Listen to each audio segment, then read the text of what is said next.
And we are live. Hello everyone, welcome to the Alien Spaceship stream. You could be watching from anywhere around the country or the world, and I really appreciate every single one of you. Coming to you from the Spaceship Studios from a galaxy far, far away.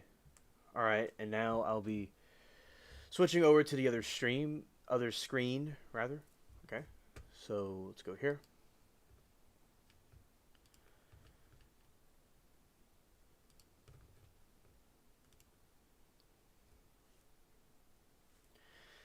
Hello, it's Alien Spaceship. I hope everybody's been having a good day, good evening, good afternoon, wherever you are. And Frog said he is not here. That is funny. Welcome to the stream, buddy. I may have started a couple minutes later than it was scheduled for, but here I am. Hello, Kim. Good evening to you. What we are going to be doing now is watching a trial of... It's the Boo Boo trial, and anything with the sound is off or something, let me know. Okay. Alright, here we go.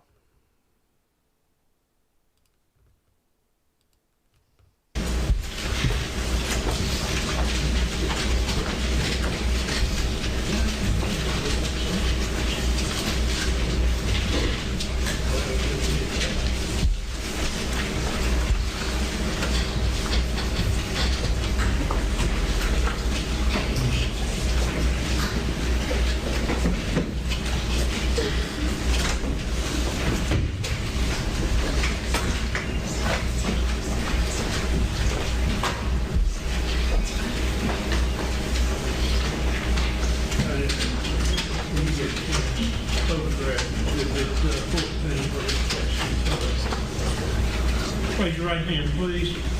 Solemnly swear the testimony you're about to give is the truth, the whole truth, and nothing but the truth, so help you God. Be seated. State your name first and last, and spell them for the court reporter. James Barnes, Jamesbarnes. All right, thank you. Anderson, you're on? You may. Mr. Barnes, you actually go by Ed, is that right? Is that you have to answer out loud. I would say not really. I mean, not since I was a I've heard some kid. people call you Ed. You prefer My mother. His mother. Okay. Okay, gotcha. Well, that's probably where I heard it.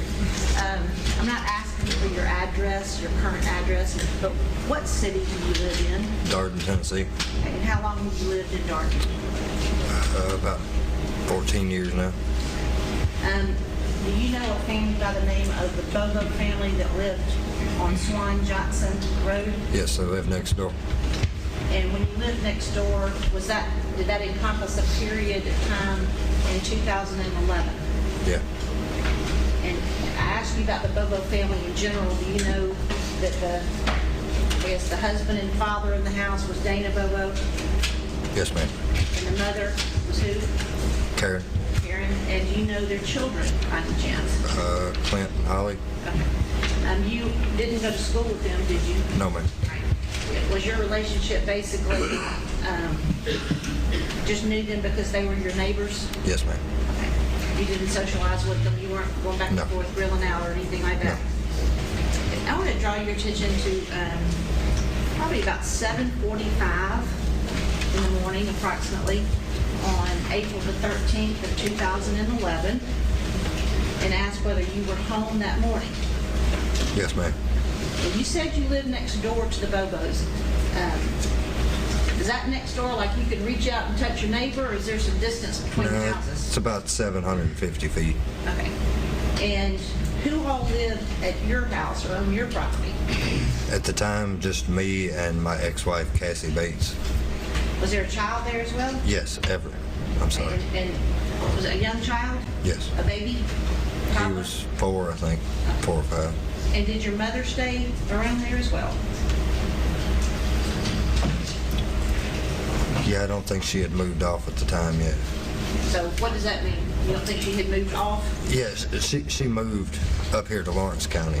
Okay. So at that time, though, she I think she was still in. on the property. Yeah. Right. But she wasn't currently there that morning, though. She was not? No. Okay.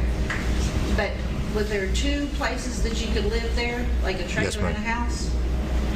Which one did you stay in with your ex-wife? The trailer. Couldn't hear you. The trailer?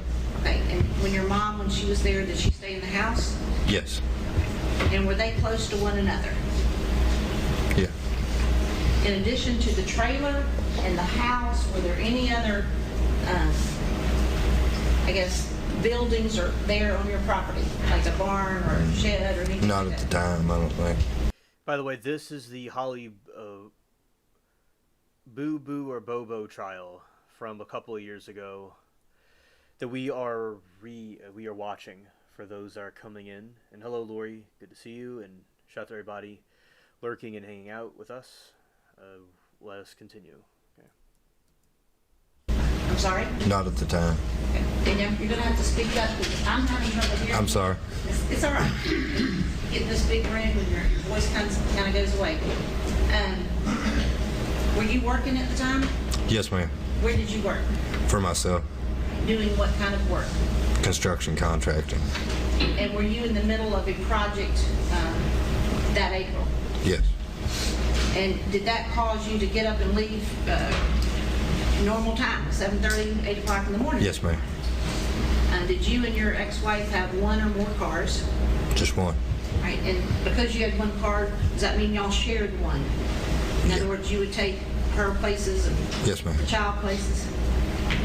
And what was your habit in terms of getting her child to daycare? We took him to different places, his grandmother's, to the daycare center in Parsons, a couple different places. Well, on April the 13th, do you remember where he was going at that time? Yeah, we were taking him to his grandmother's in Perry County. His grandmother's in what county? Perry County? Perry County.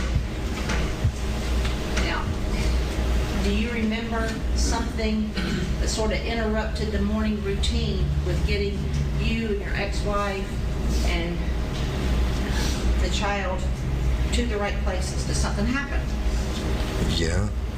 Would you tell the jury, because they want to hear it? Okay. About 7:50, sometime like that, I heard some arguing going on next door, so I kind of looked through the trees to see what was going on and couldn't see anything at all. And she started screaming a little, and then she quit, and my girlfriend came outside, so I told her to get in the truck, and we went down and we sat at the end of the driveway for a few minutes and didn't see or hear anything, so we went ahead and went on to work. All right. Before we go any further, were you out? You were outside when you first heard the screaming? Yes, ma'am. Do you remember what you heard or what words you heard? It sounded like she was arguing with somebody, and she said stop. I said stop. Stop. I said stop. Yeah. Okay. And at that, when you heard that, did it sound frantic to you, or did you just think someone was messing around? It sounded like she was arguing with somebody she knew. I mean, it didn't sound nothing serious, really. I mean, At that point? yeah. Okay, did something happen, or did you hear additional screams later that made you actually walk to the tree line? Yeah, she kind of cut out mid-scream, and it just didn't sound right. And my dogs were raising Cain, so I kind of went over there to see what was going on. And like I said, I couldn't see anything from where I was at. How long did the screaming last? Maybe a minute and a half. I mean, And other than no and stop, did you hear, and you said her, did it sound like it was a female's voice? yeah. Other than the no and the stop, did you hear any other words? No. Got an answer? No. Thank you. All right, now you said that you finished loading up your car with your ex-wife and the child, and that you went down your driveway, is that correct? Yes, ma'am. And went to the base of the Bobo's driveway? Yes, ma'am. Did you actually turn up in the driveway? Just barely. I just kind of pulled my truck up in there and stopped. Okay, did you pull your truck up in it, but still aiming like you were going to be driving down the road, or did you pull it up facing the house? Yeah, I actually pulled up facing the house. Okay, and how long did you sit there? About 2 or 3 minutes. Did you hear anything else? Nothing. We turned the engine off. There were no vehicles, no nothing. So at that point, you didn't have anything to worry about, I guess. I thought so. I'm sorry? I thought so. Okay, and so then you continue on your way? Well, we we left and we made it to Parsons, and which is about 4 or 5 minutes away. And me and my girlfriend just wouldn't drop it, so we called my mom and had her call Miss Karen. You said you called your mom. Did you ask your mom whether or not she had heard anything? Yeah, I asked her if she had heard them arguing earlier that morning. And had she? No. And you said you had your mom ask your mom to call Miss Karen. Did you know where Miss Karen worked? Yes. Okay, and your mom used to work there as well? Yes. And my previous ex-wife. Okay. Your previous ex-wife. Yeah. So everybody kind of knew everybody. All right. Number 2. And after giving your mother or telling your mother that information, did you go into work? Yes. And later on in the day, did you, I guess, receive some information that you thought was probably related to what you heard? Yeah, the TBI said that they needed me to come home because they had to question me immediately. And You got to speak up. the TBI told me that I had to come home because they had to question me immediately. Okay. And did you do that? Yes. All right. I got there at 11:50. And I think it's pretty obvious from the fact that who you're with and the baby, and you dropped the baby off, took your ex-wife to work and were on the job, but you didn't have anything to do with what happened to Holly Bobo. No, ma'am. Right. Just you happened to have heard something, told your mom, and your mom called Kara Bobo. Yes. Maybe fast forward two pictures. May I press your honor? 2 photographs. Take a look at the first one. Do you recognize what that is? Sort of. What does it look like?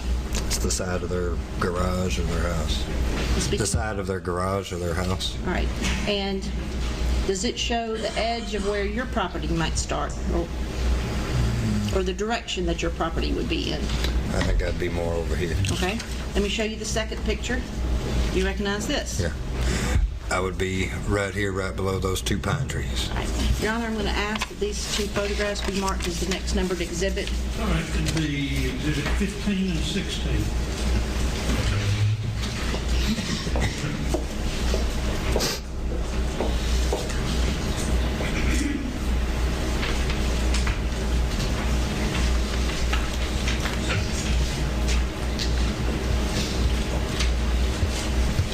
I'm going to ask Mr. Ragland to put the first picture up on the screen, and if you'll still speak up, but I want you to tell the jury what you were telling me.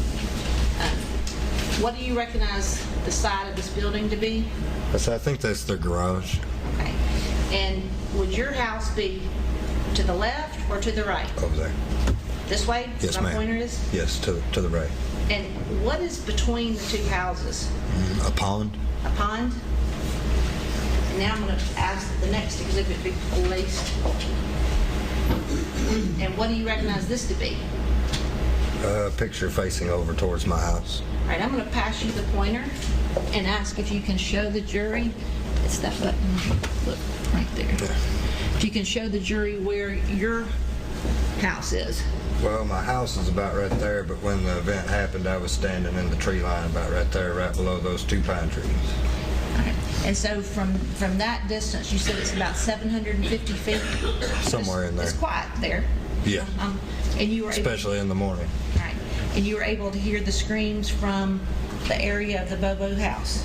Yes, ma'am. And you said your dogs heard them too. Yes. Oh, you ain't getting it bad.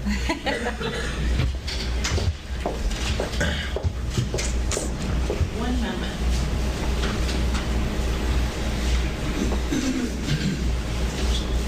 Mr. Barnes, I don't have any more questions. The defense probably does. All right, cross-examination, please. Yes, sir.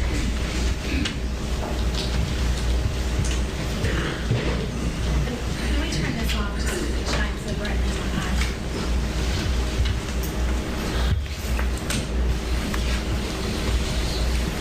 Mr. Barnes, my name is Jennifer Thompson, and I am representing Zach Adams in this case. He's the defendant.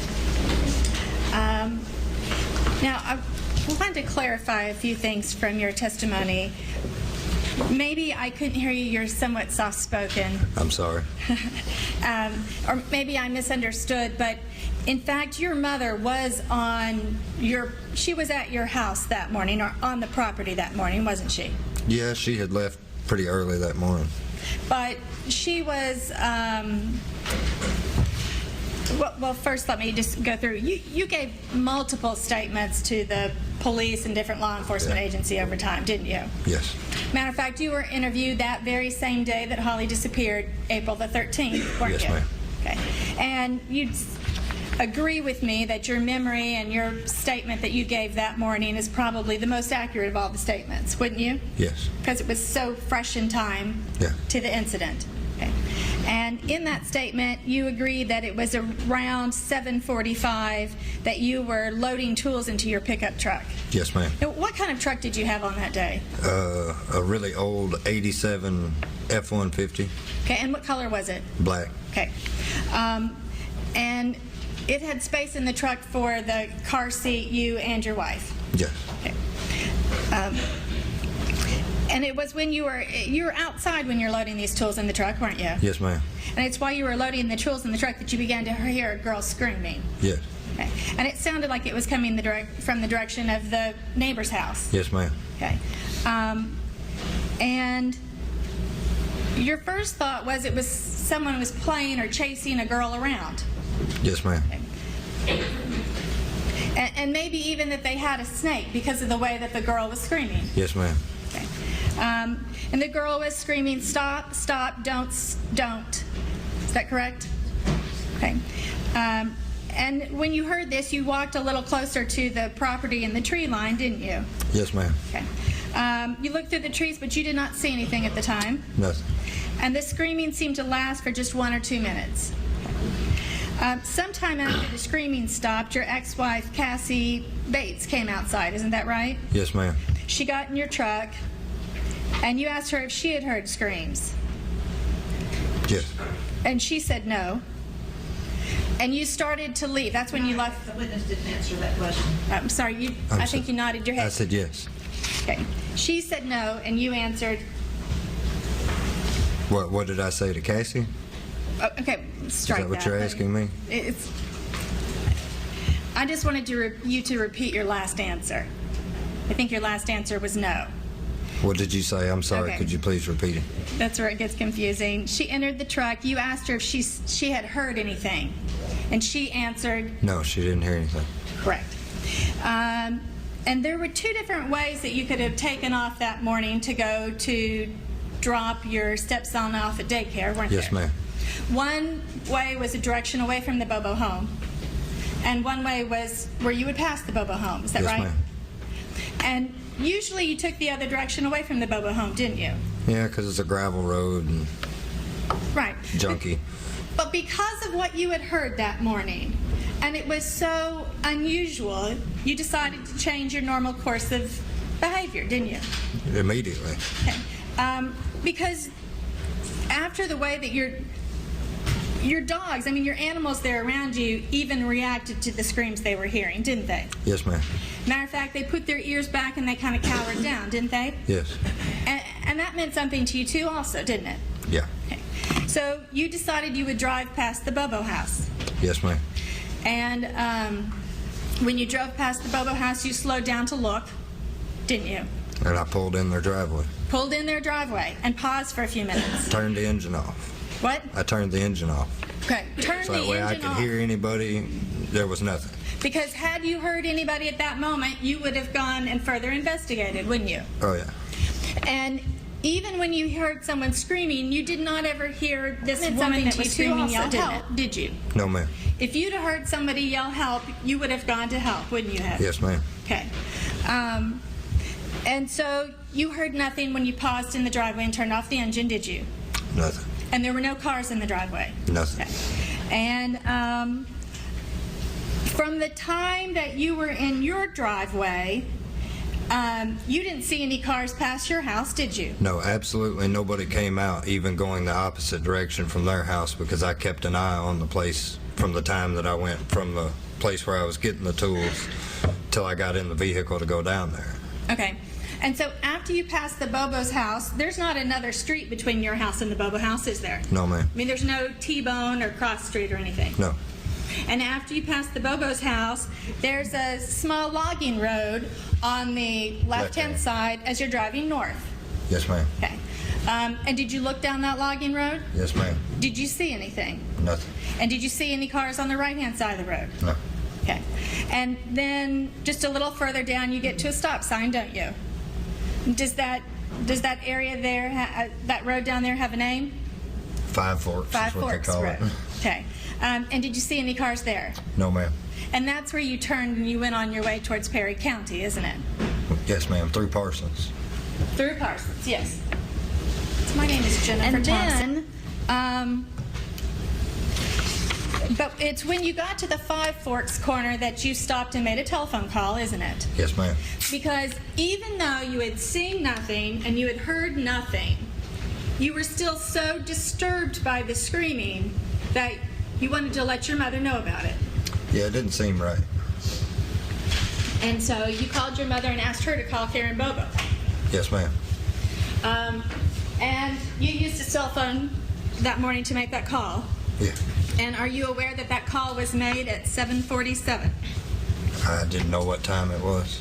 If your cell phone records show that it was made at 7:47, would that be accurate? Yeah. Okay. I would say so.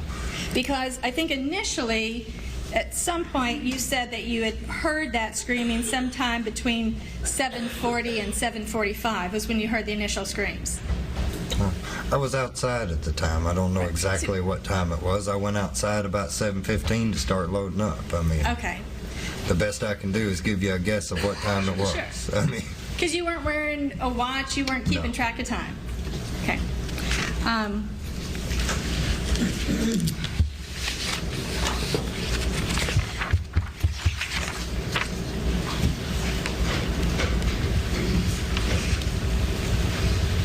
And at some point later that morning, your mother called you and told you to return home. well, actually, I had numerous messages from her and the TBI and several Okay. others indicating that I had to come home for questioning. Okay, and so you left and you came back to your house. Yes, ma'am. Okay. And I know you said you heard somebody yelling, "Stop, stop, don't," but at some point you even acknowledged that you had heard the person yelling, "Stop, God damn it, stop it." Do you remember that? When it started escalating towards the end, yes. So there were actually some curse words that were coming out. One. Okay. And so eventually you were questioned multiple times by the TBI and the FBI over this incident, weren't you? Yes, ma'am. At some point you became a prime suspect in this matter, didn't Yes, you? ma'am. And one of the reasons that they didn't believe you is because they thought that you... I'm going to object about how can he possibly know why Why they didn't believe him, improper question, Well- objection sustained. Okay. Was there an issue that they questioned about your testimony or your version of the story? And I'm going to object to hearsay if she's asking what a TBI agent questioned him about. Well, questions, I think, are Objection specifically... sustained. They're excluded by the hearsay rule. Objection abstained. Sustained. So,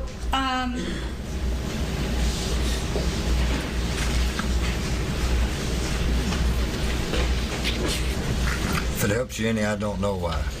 what? I said if it helps you any, I don't know why anyway. Okay, okay. You can ask 4 different ways. But you were brought in, and actually at some point you were questioned for hours. Several in times. Several times in a small room. Yes, ma'am. Person seems to be a neighbor. That's what it is. For those that are wondering who the witness is, James Barnes.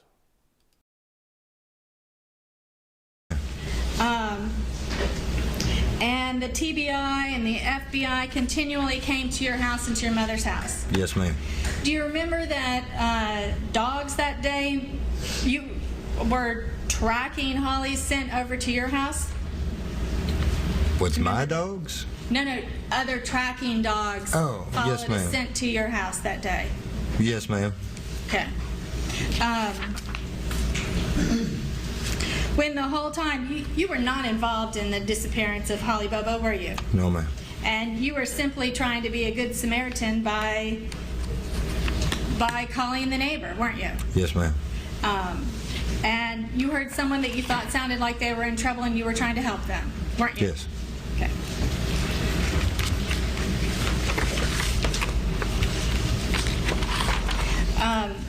The TBI would eventually had you write out a statement, didn't they? Yes, ma'am. Okay. In this statement, you wrote, "My name is James Barnes. I have provided a I'm written..." going to object. That's not an improper way to ask a question. We don't read statements. Unless it's prior inconsistent or something like that, it's not used. Well, I can ask him if these statements are true. I'd like to ask you if these things are true. To the All right, best of and your- don't go with the statement, just ask him if it's true. I Yes. thought I already had to sign something to that effect, Okay. saying that my statement was true under penalty of law. Wait. If the If witness, there's an objection, you need to just hold on for a minute, okay? Because I might not allow the question, I might, okay? Sorry. Thank you. what I was going to say is she said she wanted to know if these things are true. She can ask him any question. If he answers inconsistently, That's what I just said, okay? Let's move on. You recognize the scream that morning as being that of a young girl. Yes, ma'am. You had met Holly before. Yes, ma'am. You recognized it as what you thought was Holly's voice. Yes, ma'am. You were outside by yourself. Yes, ma'am. Cassie Bates was still inside. Yes, ma'am.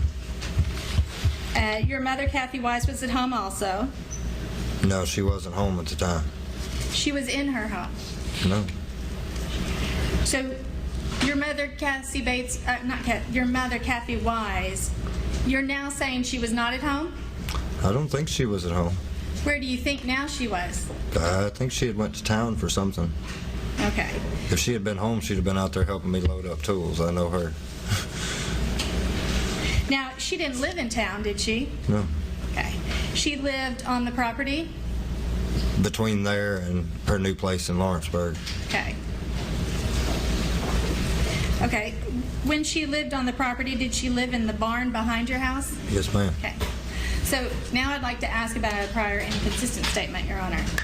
Hey, all right. Does it follow what you just asked him? Yes, Your Honor. Okay, you may.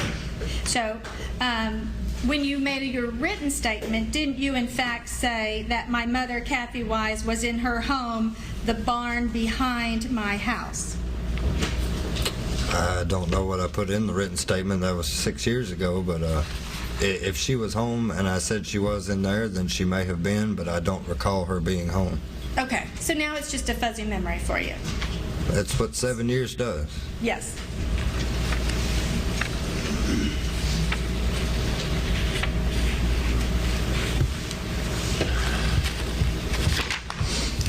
And just in case not everybody knows, Perry County is east of Parsons, Tennessee, isn't that right? Yes, ma'am, the next county over. Towards the Tennessee River. Yes.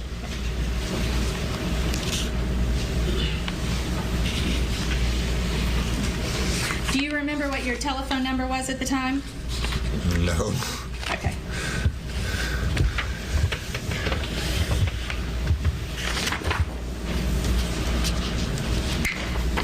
At some point, things grew very uncomfortable between your family and the Bobo family, didn't they? Yes. And it grew uncomfortable between your mother and the Bobo family, didn't it? Yes. Do you still live on that property? Yes. Okay. Did your mother live there anymore? No. And you said earlier she'd moved to Lawrence County. She was in the process of it. Okay. I'm not sure what part of the process she was at that time. I don't remember. Like I said, it's been a long time ago. Okay. If I could have one.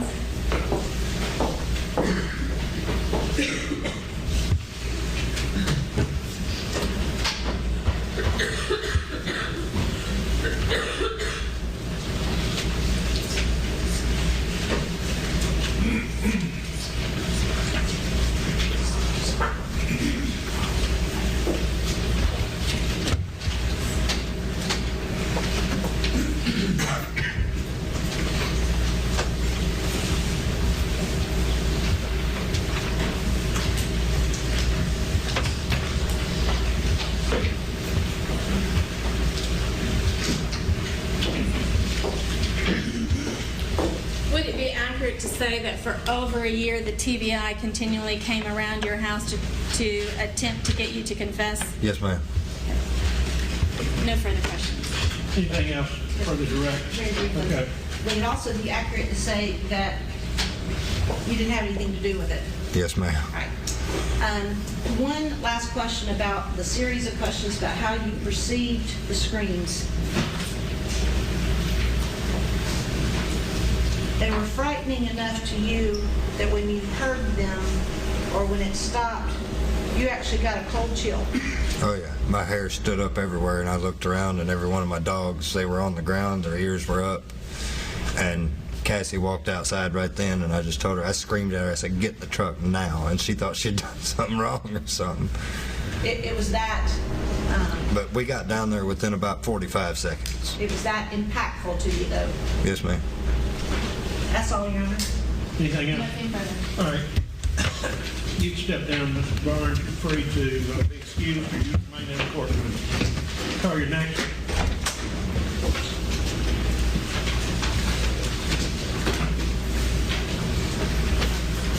Karen Bobo. Karen Bobo. Oh, she's here. I forgot she's your representative.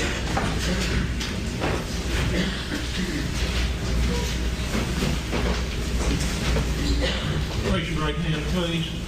Solemnly swear the testimony you're about to give is the truth, the whole truth, and nothing but the truth, so help you God.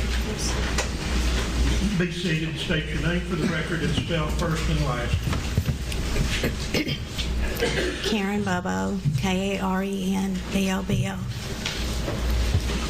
Let me see counsel up here just a minute.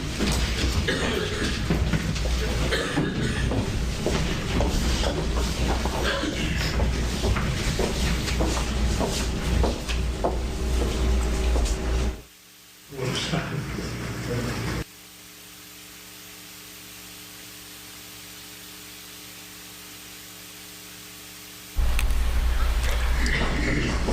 We'll close our door first, maybe. I think everybody already knew what I mentioned, but did you spell your name? I did, sir. Was it, is it okay? It is okay. Thank you.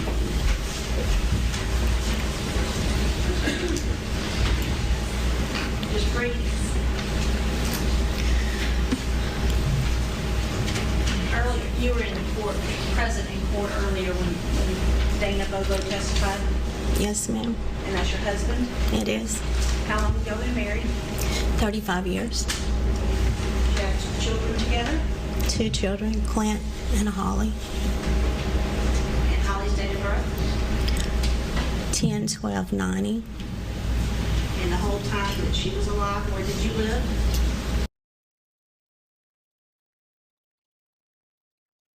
And you also, well, I ask you to speak up. I know it's hard, but I want everybody over here to be able to hear, okay? Yes, ma'am. Dana Bobo, just breathe.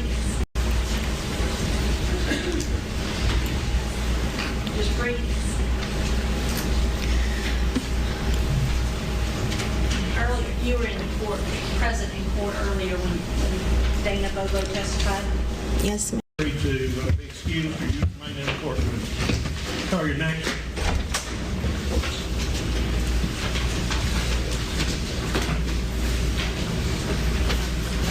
Karen Bobo. Karen Bobo. Oh, she's here. I forgot she's your representative.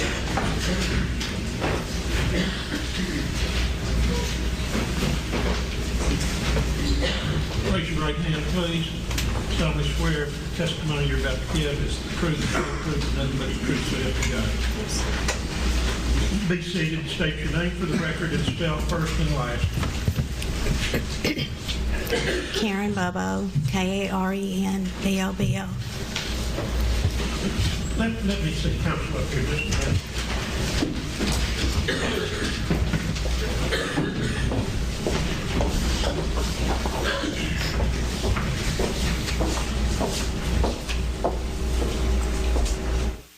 One second.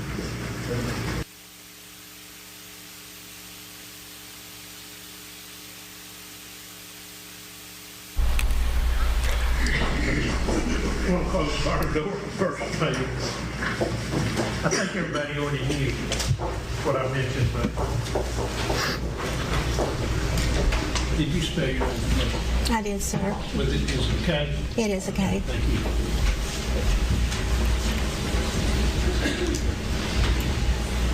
Just breathe. Earlier, you were in court, present in court earlier when Dana Bobo testified, Yes, ma'am. and that's your husband. It is. How long have y'all been married? 35 years. You have children together? 2 children, Clint and Holly. And Holly's date of birth? 10/12/90. And the whole time that she was alive, where did you live?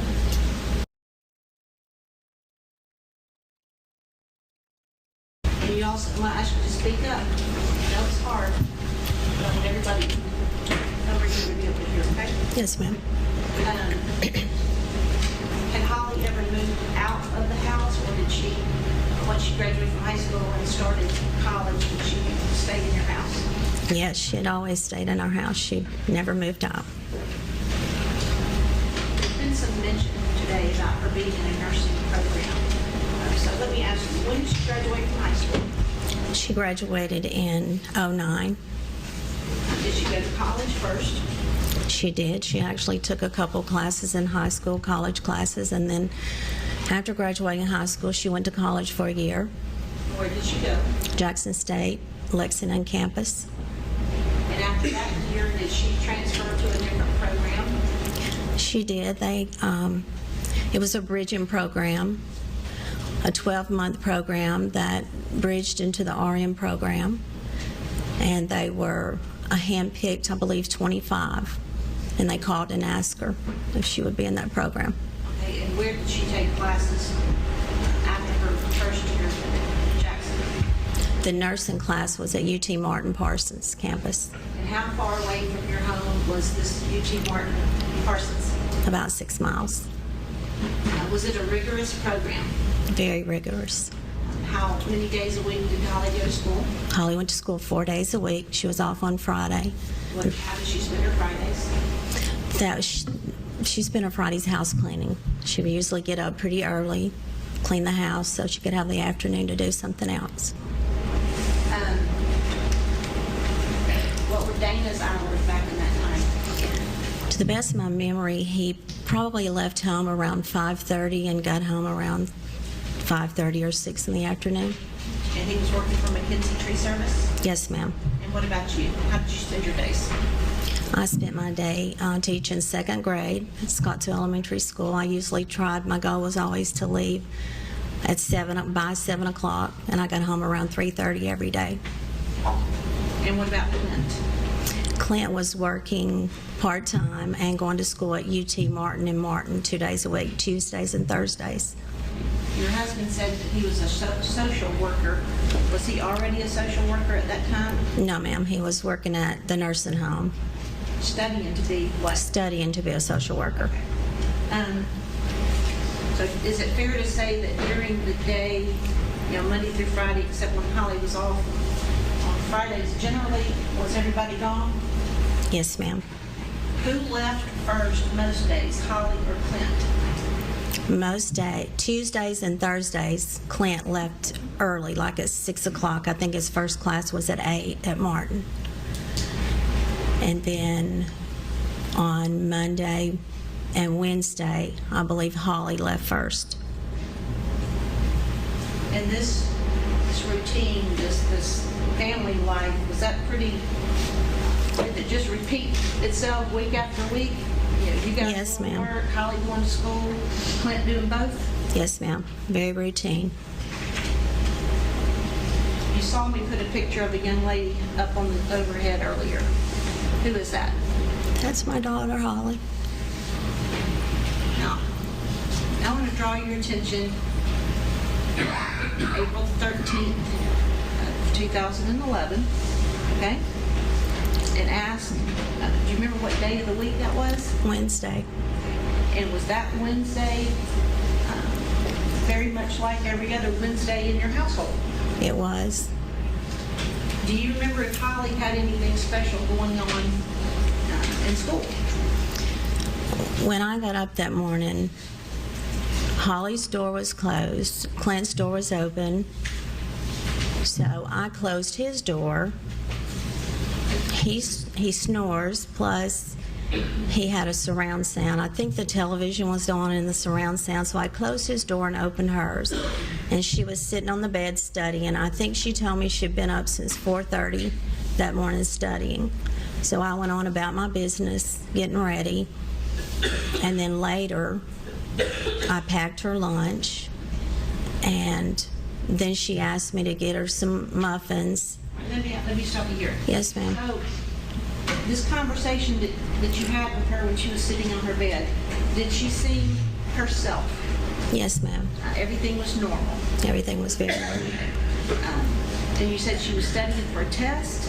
She was. They had a test just about every day, but depending on what they were studying as to how much she had to study extra. So it must have been something pretty hard. Because she was already up. Because she was already up. Okay, you said you went on about your business. At some point, did Holly leave her bedroom and go somewhere else in the house? She did. She left her bedroom and evidently had taken a shower and put her clothes on. And why do you say that? Because when I left, she was sitting at the dining room table studying. And she asked me could I grab her some muffins, because I usually fixed muffins every other morning. And I remember telling her yes, and I got them out of the refrigerator and put them in the microwave. And I said, just heat them up. I'm in a hurry, gotta go. You said you made her lunch. What you did with that? I think I stuck it back in the refrigerator. So that's what I did every morning. Made her lunch and then stuck it back in the fridge. And did you notice or see lunch/gas money that had been left somewhere in the kitchen by your husband? Yes, at some point in time, I picked up the $20 bill, and I guess Holly must have been in the shower, because I went into her bedroom and I was afraid she would forget it, because that's just how I was, always doing everything, making sure nobody forgot anything. So I took the money and I actually put it in her wallet, in her purse. And did you tell her goodbye? I did. Told her goodbye and I loved her. Where was she when you told her that? She was sitting at the dining room table studying. Do you remember what time you left for work? Around 7. And when you left, what door did you go out of? I went out the back door, the door I always used. Now, there have been some pictures of the attached carport. Did you see those pictures today? I did. Is that the area that you parked your car in? Yes, ma'am. If we are standing outside of the carport looking at the cars, who parked where? Holly parked on this side.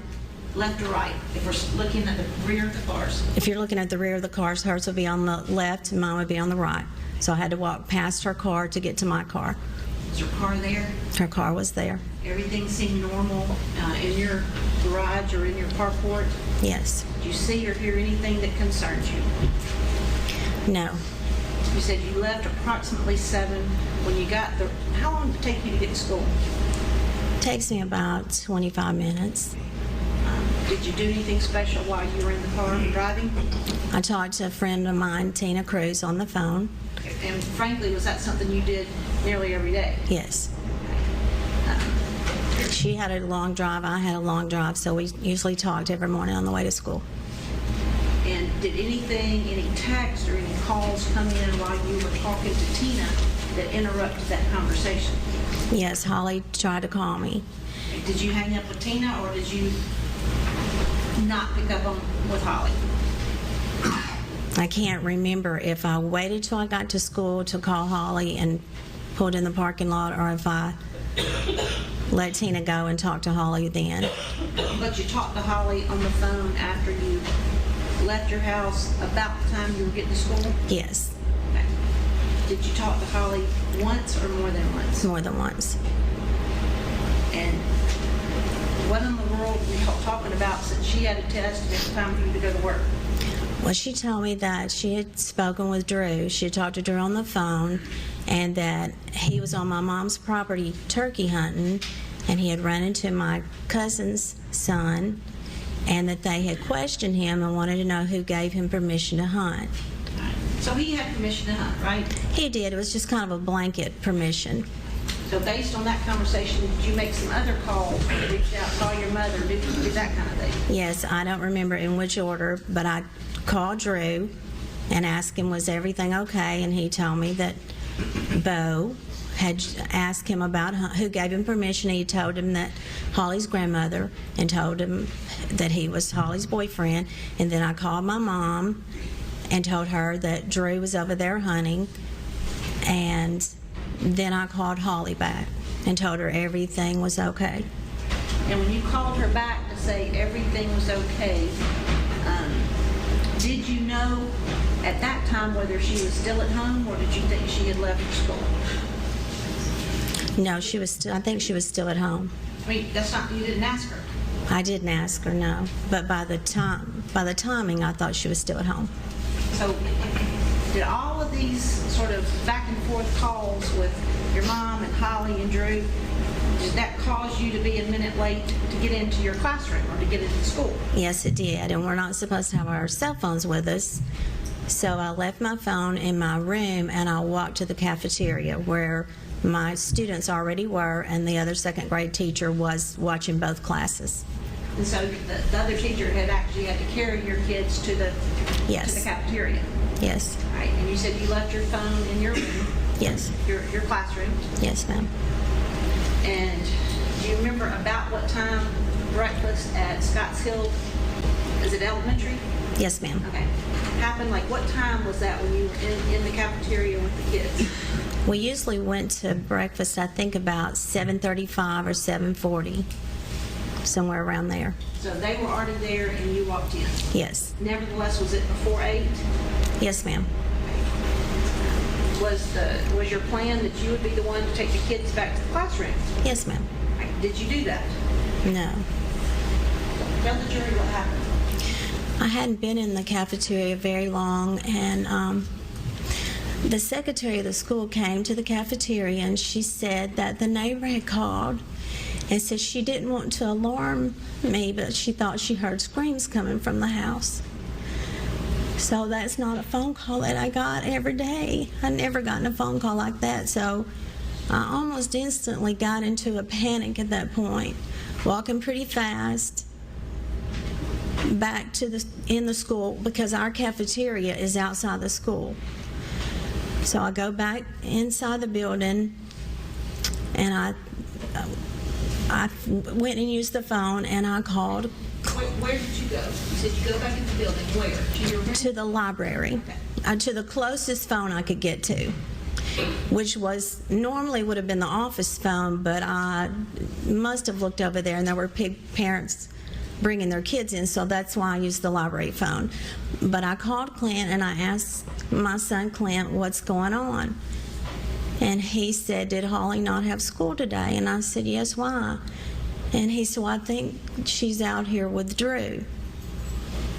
And I don't know what made me say it. This instant panic came over me, and I said, that's not Drew. Call all the neighbors, I think is what I said.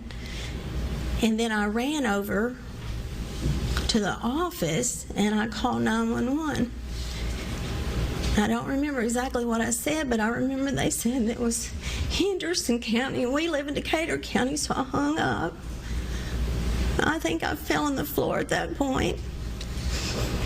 And I guess I called Clint back, but I don't really remember now if it was from the library phone or the office phone, and he was still talking about, was Holly not going to school today when she turkey hunting with Drew? And I said, that's not Drew. And at some point I said, get a gun and shoot him. And I remember Clint saying, you want me to shoot Drew?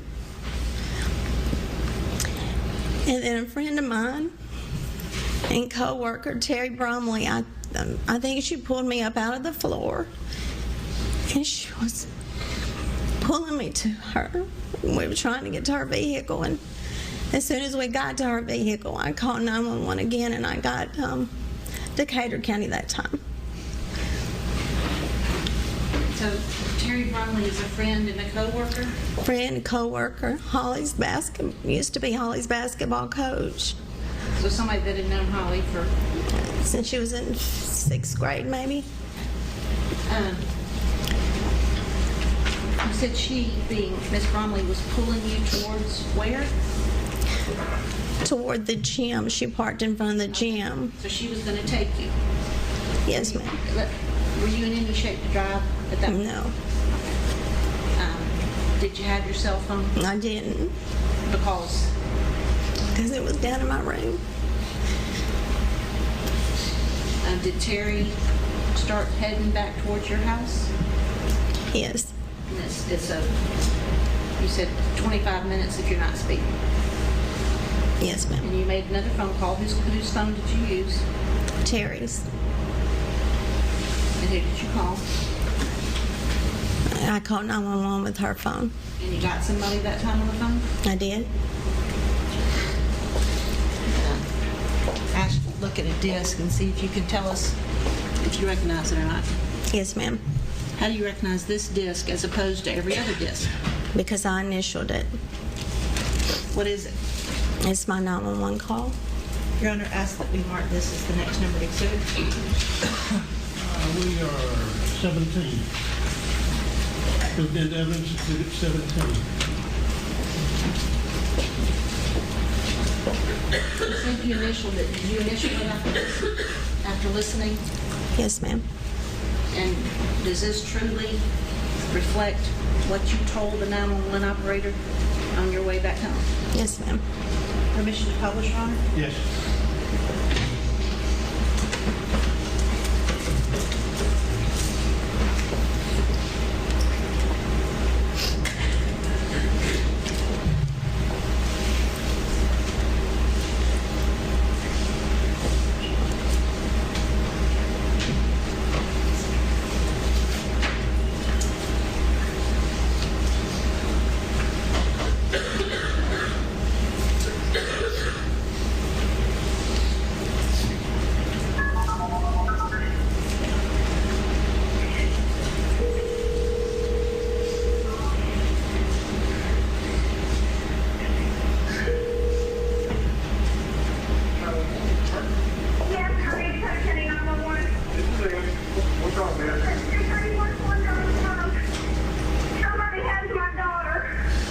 Okay. Like a kidnapped her.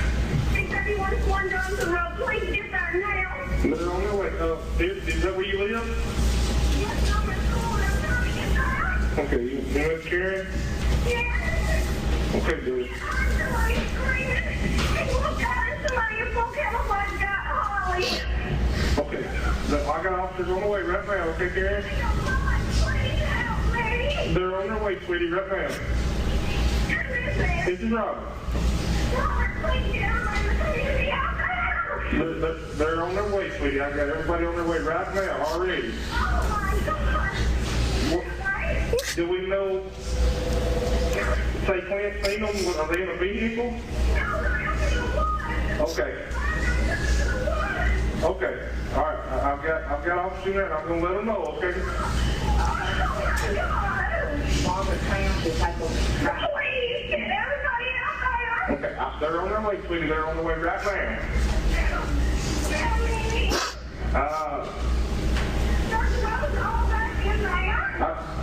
Okay. And this is going. Hey, what's your daughter's name, Miss Karen? Okay, Miss Holly. Okay. And she's what? 16, 17? She's 20. Okay, she's 20. All right. 20-year-old female, blonde hair. Yeah, male turkey, full camouflage, drug her off through the woods. That's gonna be behind your house here? Okay, it's gonna be right there at their house. Yeah. Okay, I got them on the way, honey. Everybody is on the way.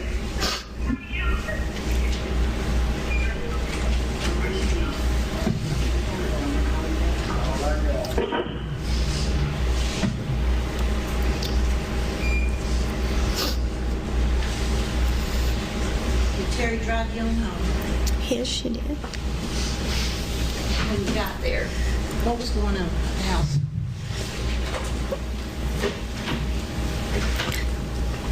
I think I remember seeing two I remember seeing Jeremy Pratt because I knew him. He went to church with us. Who was that? He was a police officer for Decatur County. And he told me I couldn't go around to the back of the house. I couldn't go in the woods. I remember just slinging him off on me, and I took off running. Terry and I both took off running. I do remember seeing Clint when I got there. I think he was standing out beside the cop car. I remember seeing Kathy Wise, my neighbor. I remember her saying, "You can't go around to the back of the house."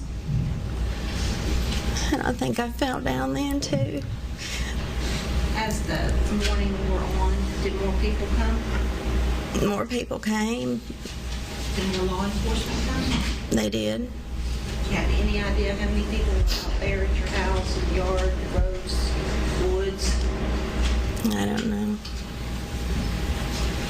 At some point that day, were you asked to leave your house so that law enforcement could do some work there? Sometime, I think it was around lunch maybe. Did y'all do that? We did. How long was it before you went back to the house? Friday night, that was on Wednesday, and we went back and got some clothes maybe the next day. But we didn't stay at our house again until late that Friday night. You said you took off running through the woods with Terry. What were you doing? What were you trying to do? I was just trying to find Holly. And is that what you devoted yourself to from that moment forward? Yes, ma'am. Over the next days and weeks, did your life change dramatically from what it was when you got up on that Wednesday morning? It did. It went from just a average family, very routine, to it was day and night, and that's about it. We didn't keep up with the time. We were just looking for Holly, and our house was full of people once we got back home, and then I started keeping notebooks and keeping notes, and we'd turn all the tips and leads in, but then we'd also follow up on them too. And we went to people's homes, questioning them, and then the people weren't home, and we thought a building looked abandoned or something. We'd just go in it. We were just constantly searching day and night. Not just you, though, right? No, it was A lot of people. a lot of people. I don't think my sister or some of my teacher friends went back to school the rest of that year. And then we searched all summer, and then I didn't go to work. I didn't go back that whole next year. You said you didn't go back, and you didn't go back to work. No, I didn't. My mom moved in with us and lived with us because I wasn't capable of taking care of myself, basically.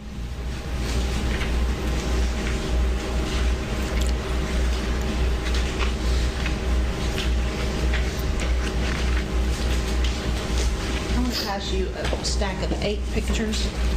Keep them in this order and look at them and tell me when you're finished, okay?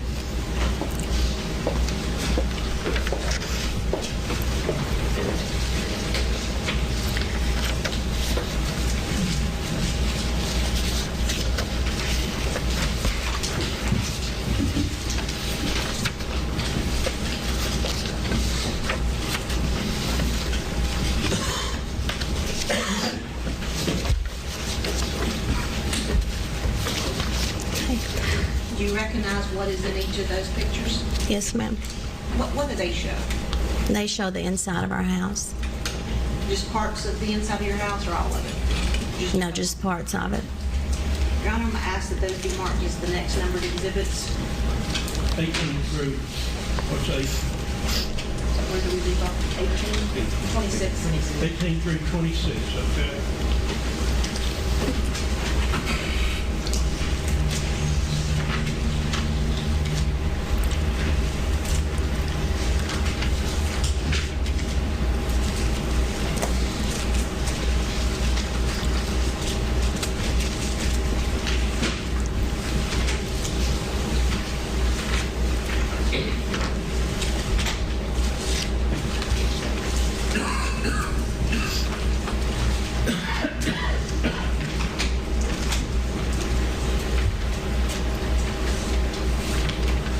begin with number...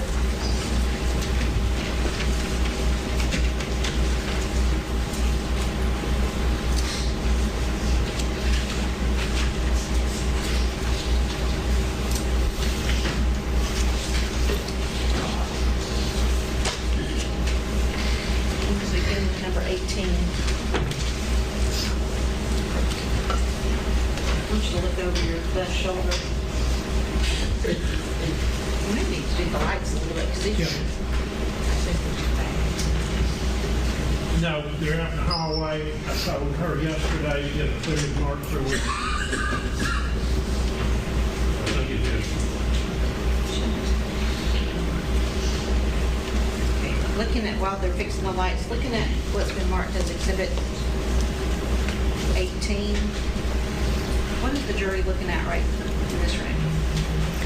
That's our living room. And this door? That's our front door. All right, so if you come in the front door, you walk directly into the living room? Yes.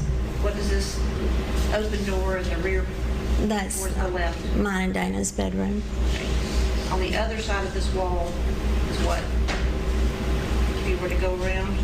That's our bedroom and then bathroom and closet. Where is the carport in relation to this room? Behind the, at the back, going that way at the back of the living room. Okay. Next one, please.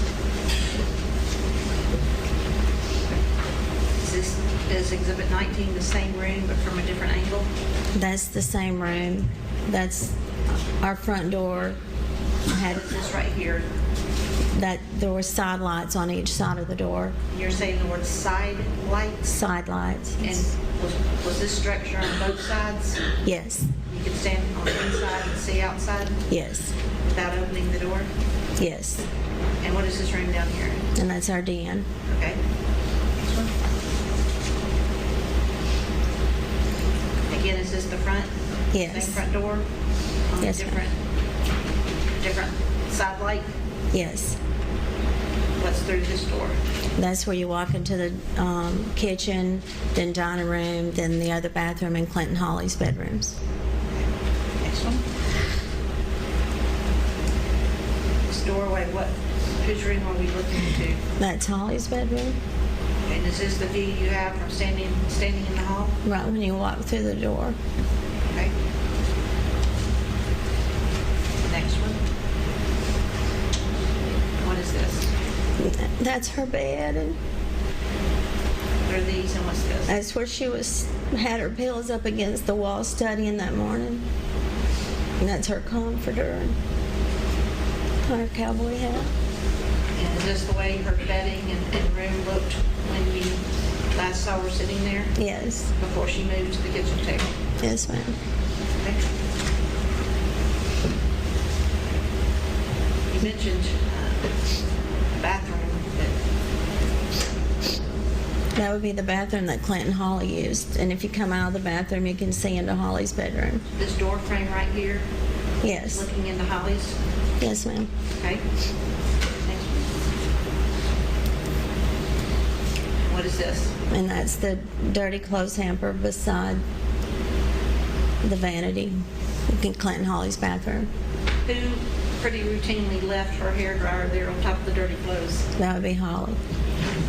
And is this the way, I guess, what this looked like to the right of the vanity? Is this where she actually put her dirty clothes? Yes. And the last one. You didn't put that yellow placard there, did you? No, I did not. Were you asked, but nevertheless, this is the same dirty clothes basket? Yes, that's the same one. That's Holly's jeans, and that's that pink. That's her T-shirt. All right. We can turn the lights back up. Were you asked to retrieve something? Were you asked to retrieve something out of the Holly's belongings or out of the dirty clothes basket by law enforcement? Yes. What were you asked to find? They asked me to. I think they asked me to get a pair of her panties. And did you find a pair of her panties Yes, I did. out of that basket? Yes, ma'am. Did you provide those to law enforcement? I did.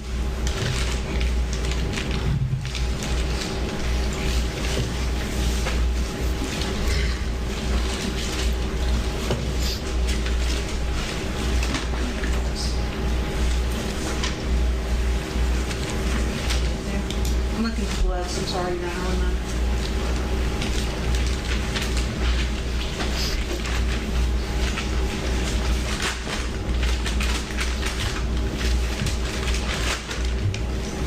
I'm going to pass forward a bag and gloves. If you don't have to take them out, you don't have to. But look in there and tell me if you recognize, Those are Holly's panties? are those the panties that you provided to law enforcement? Yes, it is. Your Honor, I ask this to be marked as the next numbered exhibit. No objection. Exhibit 27.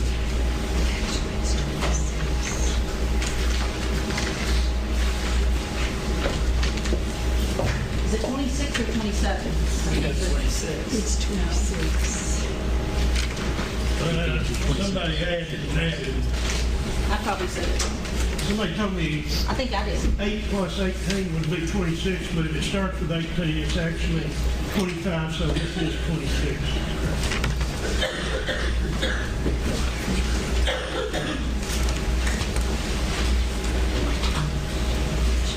And were you, did you know why they wanted that particular item of clothing from Holly? I did not. They just asked you for it and then you turned it over to them? I did.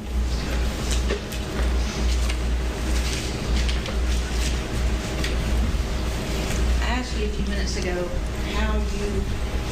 what door you left when you were going to work that morning. The back door. So if you walk out your back door, are there any steps down into the carport or is it smooth? You walk out onto the back deck, and then directly to your left as you're going out, you'll go down 2 steps into the carport.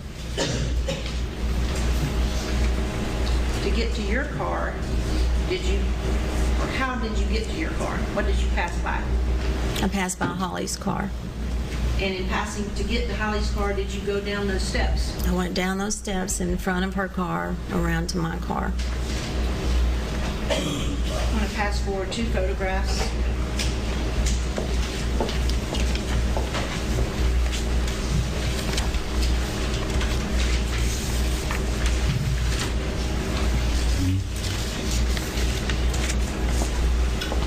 Do you recognize the steps concreted in the front of a car? I do. In fact, the front of one of the cars is a license plate or tag that you recognize. Yes. And what are these pictures of? Whose house, whose carport? That's ours. And are these steps that you walked down to get to your car on April the 13th? Yes. Ask if you mark as your next numbered exhibit, Your Honor. Okay, did you wish to publish the last 2 or not? Oh, we had published. 27 and 28 hadn't been published. Oh, did you already mark? Yeah, we got to get it. I'm going to get a sticker on it first. Right. And then yes, sir. 27 and 28.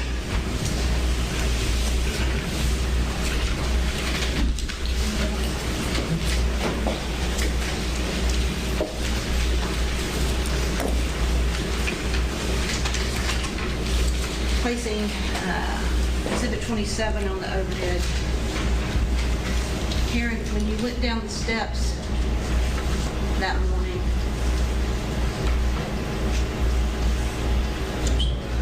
That blow is not there. when you walked, are these the steps you talked about? Those are the steps, but that blow is not there. But I did see it later that day. When you left that morning, this is directly how you walked? Yes, ma'am. You've seen it? I would have seen that blood. It was not there. All right. Next exhibit, please. So this is the way you came out the back door, walked down the deck, is that correct? Yes, ma'am. Steps down. Yes. What about these drops? They weren't there. Can't hear you. They weren't there.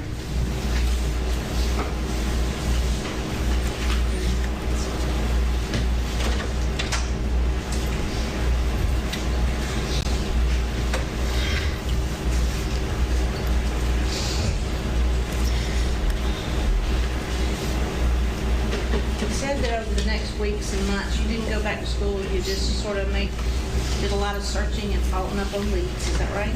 Yes. Did you actually look in abandoned buildings and structures that weren't abandoned, just whatever you could look, you looked? Yes.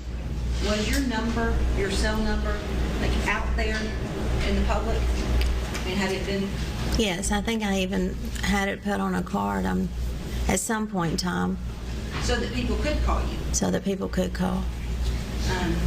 And at some point, did you get a call from a young lady that identified herself as Adnisha Brasher? Yes, I did. Can you describe that phone call for the jury? She called me and she said, I think I have Holly's, this is Holly's, I'm not sure exactly what she said, but I think she said, is this Holly's mom? And I said, yes. And she said she had Holly's SIM card. And so I told Dana and Clint, and they agreed to go meet her. Okay, let me ask you this. When you got that, did you actually think that somebody did have her SIM card? I did, but Dana didn't. And so did Dana go someplace to meet this woman who had called, or this young lady that had called? Yes, him and Clint went, and Did they return with something?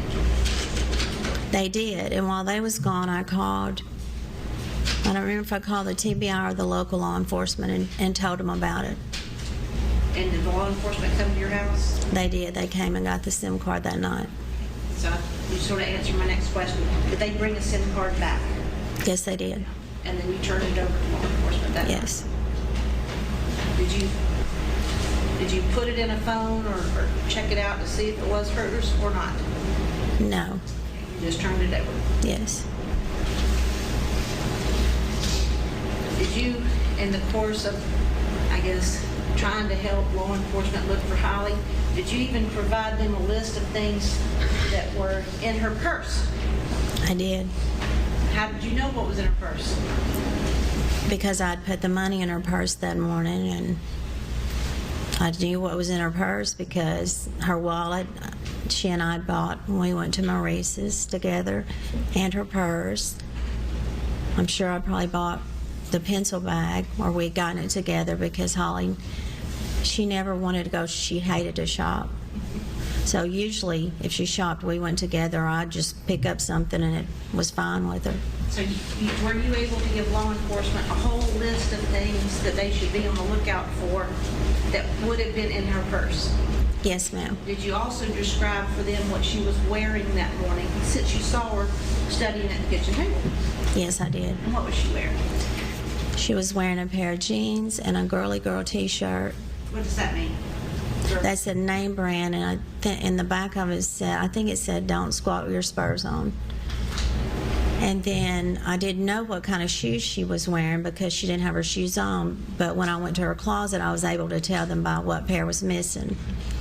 And I didn't, of course, see her in her bra and panties, but I was also able to tell them what bra and panties was missing because I did most of the laundry. Even though Holly house cleaned, she didn't do much laundry. Okay. And what kind of shoes did you tell law enforcement that Holly was wearing? A pair of black Old Navy flip-flops. So, And we had actually talked about that morning because she had, not that she was going to wear flip-flops, but she had asked me what the weather was going to be. I said, I think it's kind of going to be cool this morning, but hot in the afternoon. and that was during the time when she was studying for her test? Yes. Do you remember today what kind of test it was or what she had to turn in that day? No, I don't.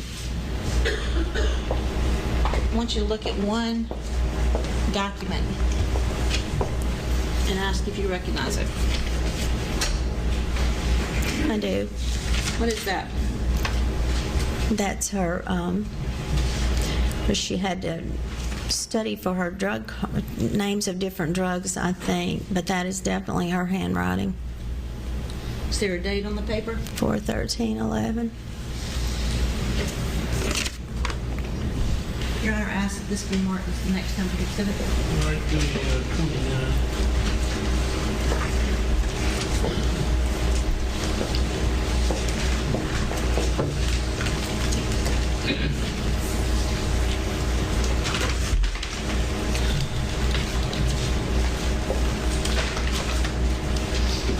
If we can publish that.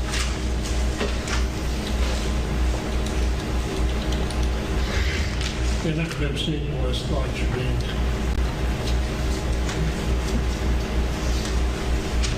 You said, while we're doing that, you said she had been working on some note cards for different drugs, and this says drug card grade sheet, is that correct? Yes, ma'am. Whose writing is this? That's Holly's writing. And what's the date?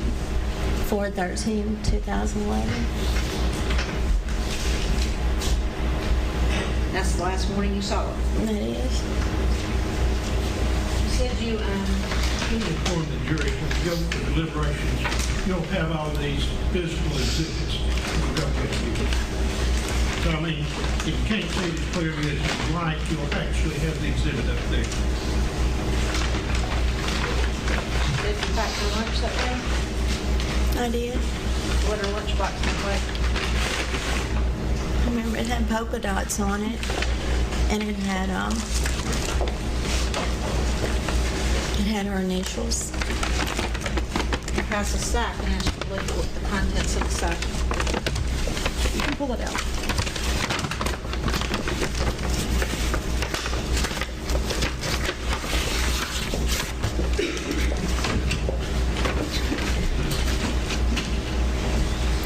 It's her Holly's lunchbox? Yes, ma'am.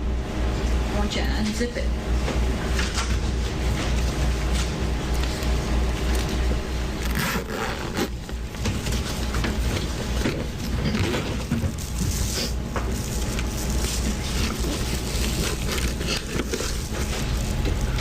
Is that the sandwich you made for her? Yes.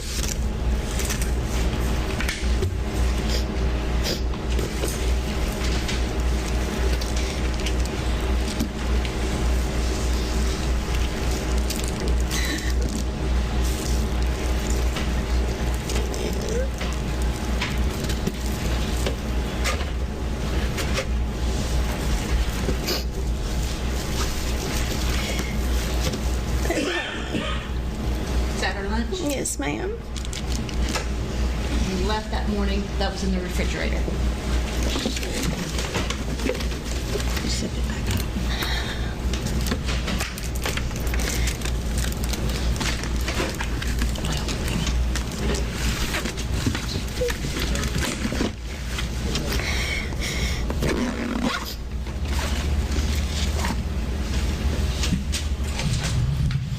Your Honor, I'm not going to pass it. May I have permission just to hold it up? Yes.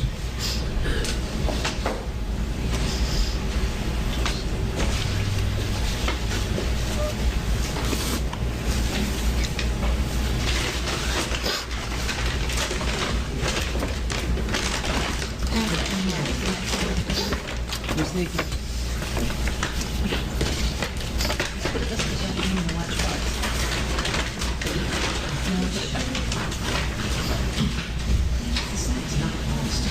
This first. This first.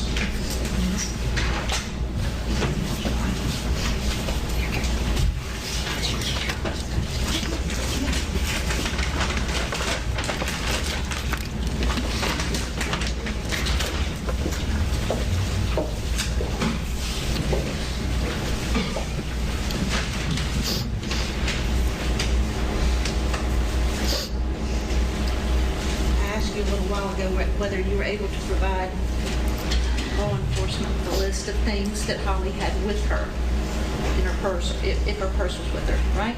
Yes. You felt pretty comfortable that you would, with the items or what you told them that she had, is that right? Yes, ma'am.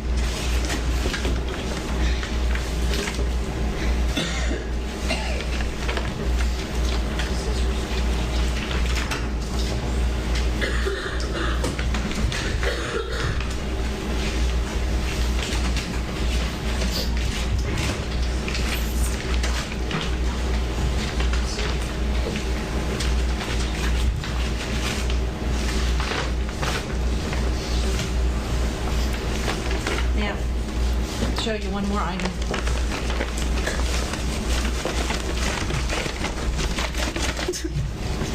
What is this?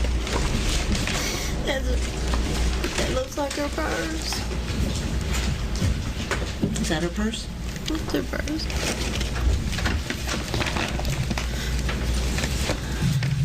The straps are gone, and but you recognize that as being hers. Ask that this be marked as the next number. Agenda exhibit, and the evidence is Exhibit 31. Your Honor, I'm sorry that I'm having a hard time. I know it's very emotional, but it's hard to get. You might have to get a little closer to the mic.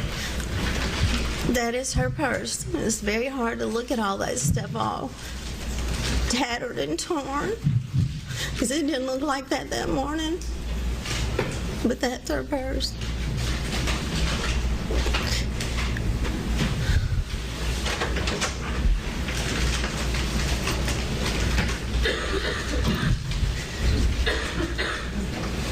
Did you tell TDI that there would be a camera in her purse? I did. Do you recognize this? That's her camera. Next number to exhibit, Your Honor. 32.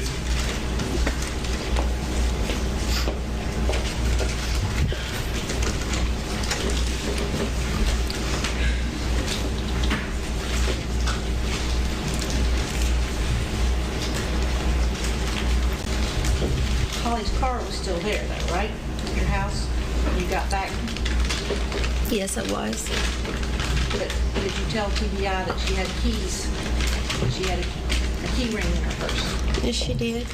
Did you describe for them, or can you describe what her It chain was. looked like? It was a big H and it had like rhinestones. And it.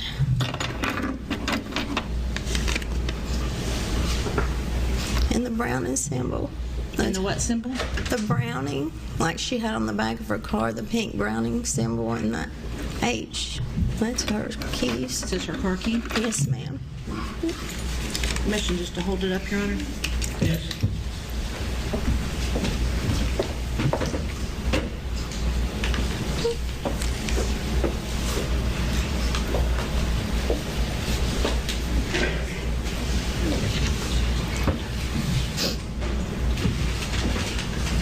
Mark that, please.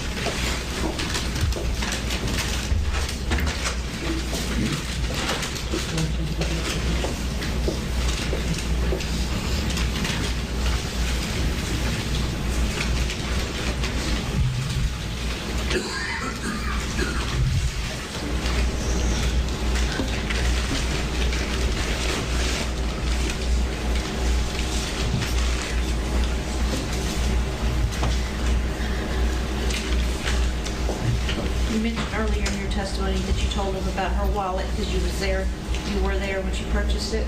Yes.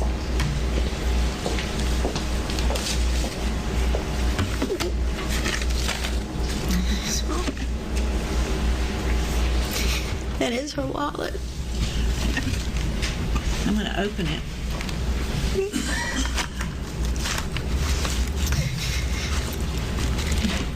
There appear to be several cards in here. What is that? That's her prescription card, medicine card. What is this one? It's her Jackson State ID.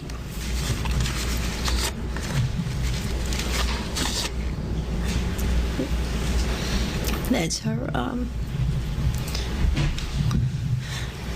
doctor when she goes to the doctor. Her insurance card? Her insurance card. That's her driver's license.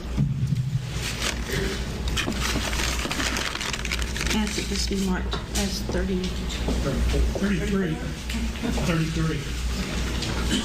Unless I'm off, ain't it? I think it's keys, car keys. Oh, car keys, yeah, 33 is the keys. This is 34, wallet and contents. And permission to publish on this? Yes.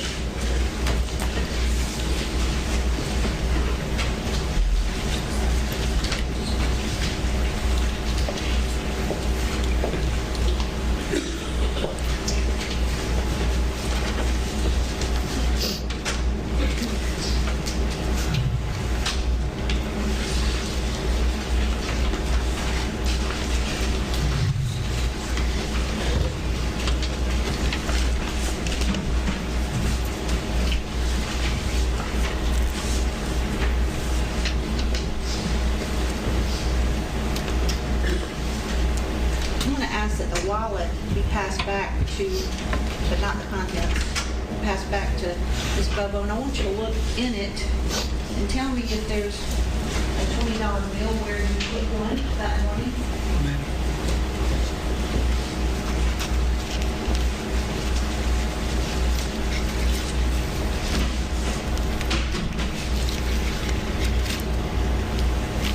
No, there's nothing in it.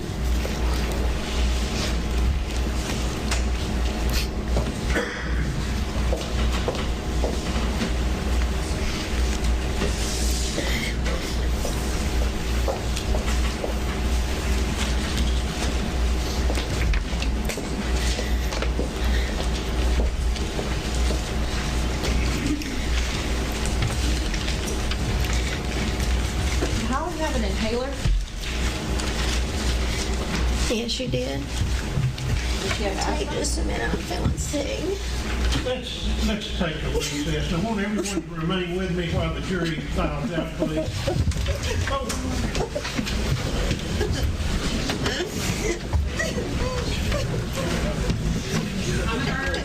Got a nurse? Come on. Let's let the jury go ahead and file out. Get some lights. Lights, Clark, please. Watch yourself. Don't move. Come here, Karen. Come here, baby. Everyone else remain with me, please. I feel like I can't breathe.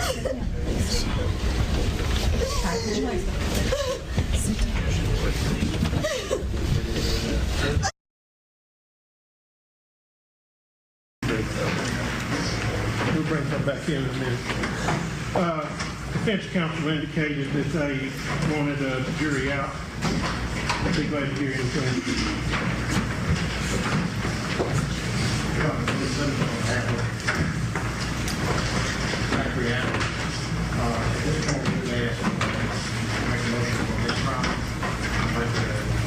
Record to reflect that at the time that Ms. Bobo was being cross-examined, Ms. Nichols was at the She wasn't being cross-examined, direct direct examination. examination. She was being handed certain items, very personal items. And at that time, apparently, Karen Bobo suffered a panic attack. She passed out in front of the jury. She required medical attention. And under these facts, I think it's going to be impossible for her to get a fair trial, for Mr. Adams to get a fair trial from an impartial jury. I think they're so tainted at this point that the proceedings should be stopped and a new jury should be called.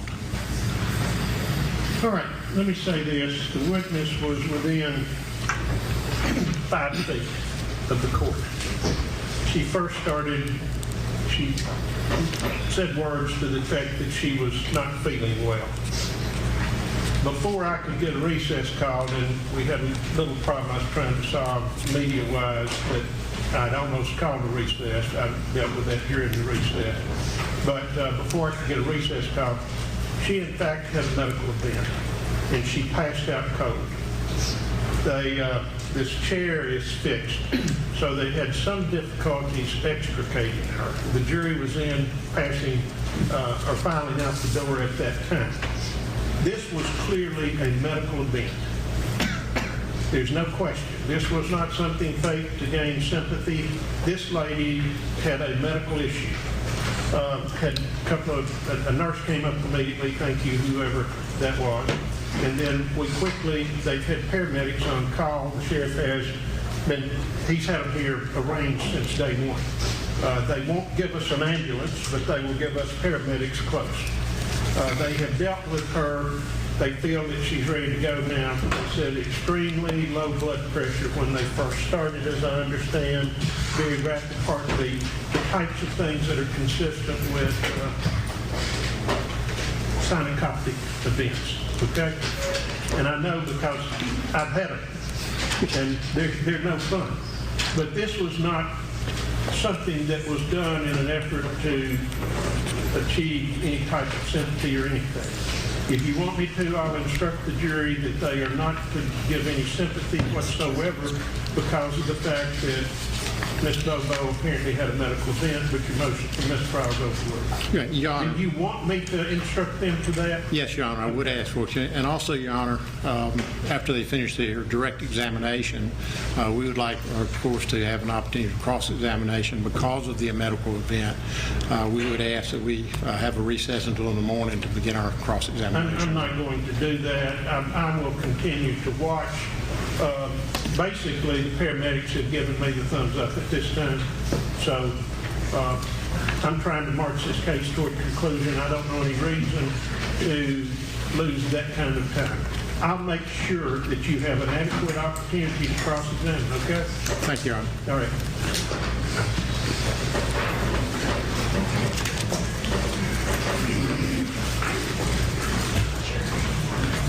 No.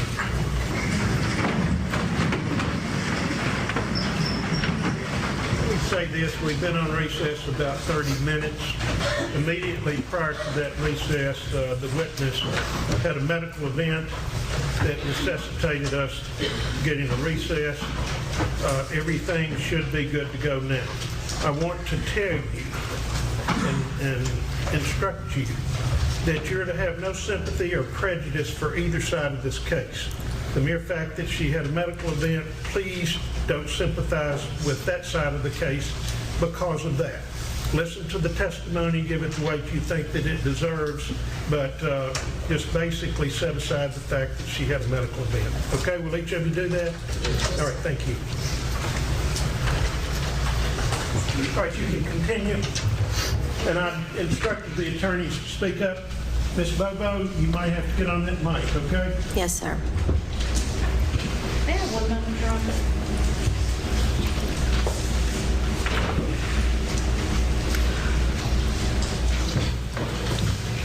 I had my hearing checked last Wednesday to make sure I wasn't going down. And believe it or not, it was pretty good. But I've lost a little bit of high frequency. It might affect hearing the higher pitched females, or said something like your grandkids. I said, you don't know my grandkids. There is no problem hearing them. All right, go. Ms. Bobo, you Did said... we get 34 marked? Yes. Well, okay. Yes. You indicated that in the weeks and months that followed, that you, I guess, were tracking down a number of leads. Yes, Or ma'am. tips or people that became of interest to you or that you heard from. Is that true? Yes, ma'am. Okay.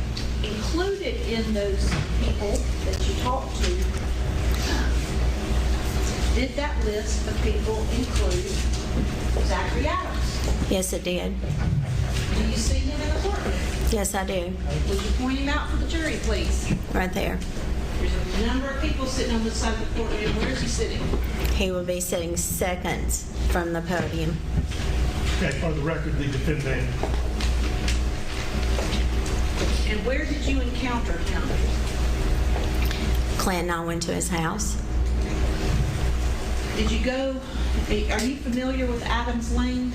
I wasn't. Okay, but you became familiar with Adams Lane? Yes, ma'am. Is that like a long driveway and at the top there's two houses? Yes, ma'am. Who lives in one house? The first house you get to is Zach's house, and then his granddad's house. And what is the first house that you went to at the end of that driveway? We went to Zach's house, and he didn't come to the door, and that was me and Dana and Clint, I believe. And so we went on to his granddad's house, and Dylan was there, and his granddad, and I asked him, was Zach at home? He said he was at home, and I said, well, he didn't come to the door. He said, well, maybe he left. I'm going to object to the hearsay. And we're not offering this for the truth, it's just All right. simply to show what her response was to What me. she did. Yes. All right.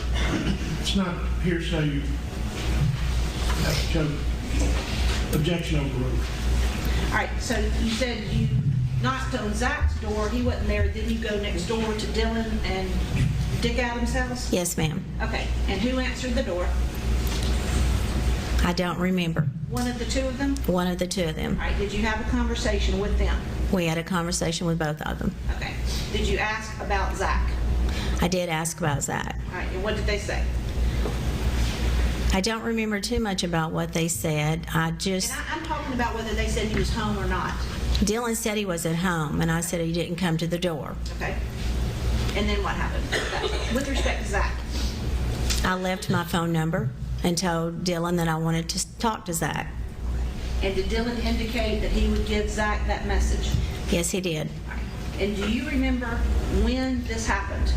How early in the investigation? I believe it was July. July of what year? July 2011. So despite the fact no arrests were made for quite some time, you, investigative leads, had already gone to that house. Yes, ma'am. Okay. So you leave the message with Dylan. Did you ever hear back? Yes. Anybody call you? Zach called the next day and... Did you know him before? Did you know Zach Adams?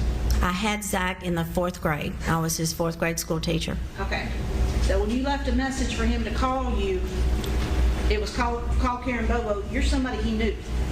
That's correct. Okay. So you said he called you when? He called the next day. And what, if anything, did he say you say? He said, I hear you're wanting to talk to me. And I said, yes. And he said, well, you can come on over to my house. And I said, well, I'll be bringing my son because that was a work day. Dana was at work. And so Clint and I went over there, but I called Dana's boss to tell him that we were going over there.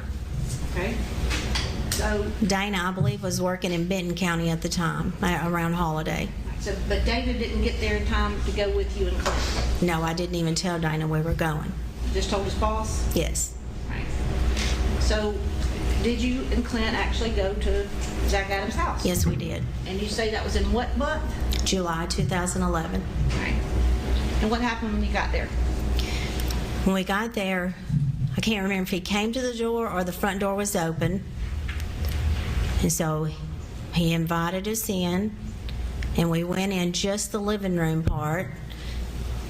And we sat down. I'm not sure he ever sat down. His behavior was, his voice was low one minute, loud the next. I don't remember a whole lot about what he said, but 2 things stand out to me that he said. Right. And what is the first one? He asked Clint to describe what the person looked like who walked away with Holly. And when Clint described him, he said that was Shane. Okay. And I just found that odd. Okay. Did you know who Shane was? I did. Did you have him in school as well? No, I did not. Just knew who he was. All right. What was the second thing that he said? He told me, this is just out of the blue, that he could call someone with his phone and make it look like it was coming from my phone.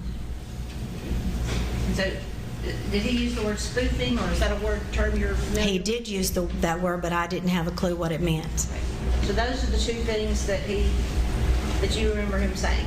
Yes, ma'am. Did you have any other encounters with him? I should have asked. Did you go there to ask about your daughter? Yes, I did. Okay.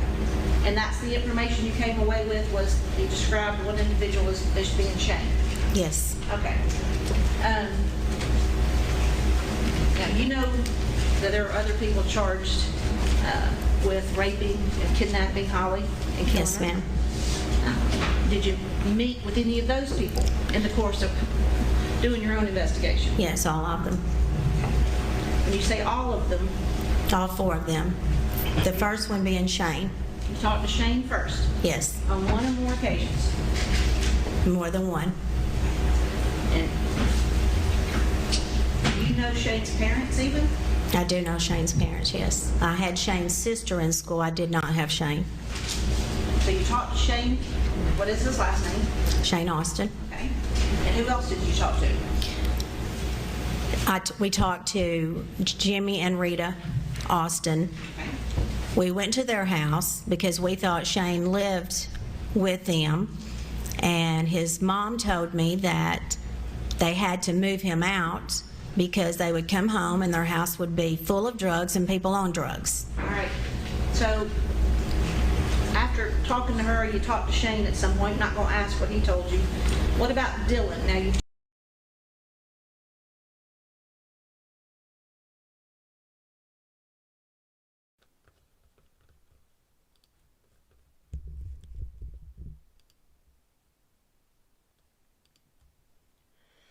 All right, I'll give you a little bit more of a breakdown on it, Mermaid. So, and I myself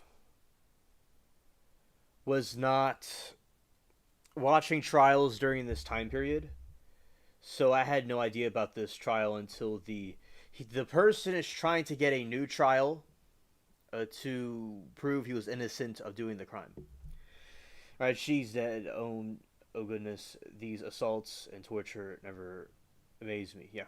Yeah. All right, Holly Bobo, a 20-year-old nursing student from Parsons, Tennessee, was abducted from her home on April 13, 2011. Her disappearance sparked a massive search and high-profile case that culminated in the 2017 conviction of Zachary Adams for her murder, kidnap, and rape.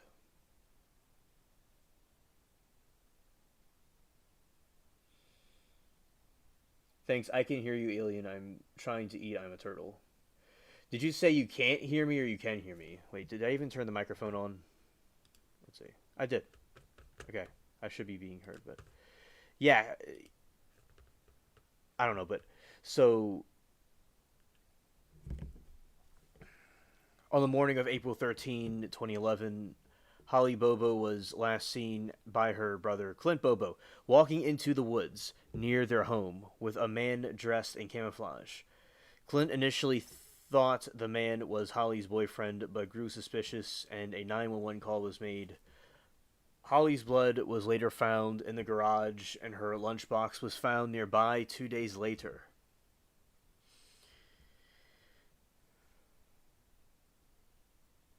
Okay, you can hear me. Okay. Okay, that's good. Her disappearance triggered one of the most extensive and expensive investigations in history of Tennessee. Bureau investigation early efforts included numerous tips and searches, but her remains were not found until September 2014 when ginseng hunters discovered a skull and other bones in wooded areas of Decatur County. The skull had a bullet hole in the back, and DNA analysts confirmed the remains were Holly Bobo's. Arrest and trial.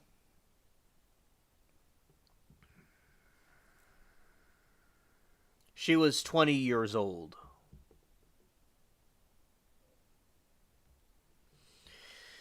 Arrest and trials. Investigation led to the arrest of several men in early 2014, including Zachary Adams, his brother John Dylan Adams, and Jason Untry. Another suspect, Shane Austin, received an initial immunity deal that was later revoked, and he died by self-deletion suicide in Florida in 2015. The prosecution case against Zach Adams heavily relied on the testimony of a conspirator, Jason Autry, as well as circumstantial evidence and incriminating statements Adams allegedly made to others. Autry testified in graphic detail about how Bobo was kidnapped, raped in a barn, and ultimately shot by Zach Adams near a river when they thought she was already deleted dead.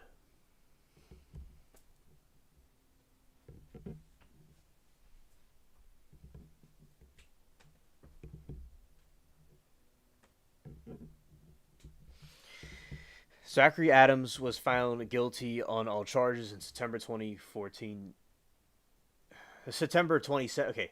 Zachary Adams was found guilty on all charges in 2017, including first-degree murder, especially aggravated kidnapping and aggravated rape. He avoided the death penalty by accepting a plea deal for life imprisonment plus 50 years without parole. John Dylan Adams was accepted an Alford plea in January 2018, maintaining his innocence but conceding the prosecution had enough evidence for a conviction. He was sentenced to 35 years in prison for facilitation of first-degree murder and aggravated kidnapping.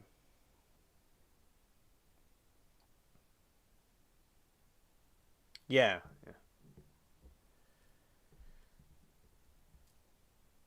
Jason Autry received lenience in exchange for his testimony. He pleaded guilty to lesser charges, and he was sentenced to 8 years and 8 years of time served, and was released in 2020. Okay. In 24, the year 24, the case returned to court when Zachary Adams filed a petition for a new trial. The basis for his appeal was that Jason Autry had recanted his trial and testimony, claiming he made it all up to avoid life sentence. Judge, however, denied the petition in 2025, ruling Autry's reaction as hearsay and not admitting it into evidence. The case led to passage of Holly Bobo Act in Tennessee in 2020. Okay, yes. And Moki says no, she was not held captive like that. I'm thinking it was age 20, so I'm wondering maybe she was a teen and kidnapped. No idea. I'm going to watch videos I can find on this case. This is insane. There's allegedly 6 men involved. Yeah. Thanks, Moki, for the information. Case led to the passing of the Holly Bobo Act in Tennessee 2020, which expanded the state's Endangered Child and Young Adult Alert Program to include endangered persons under 21 years of age.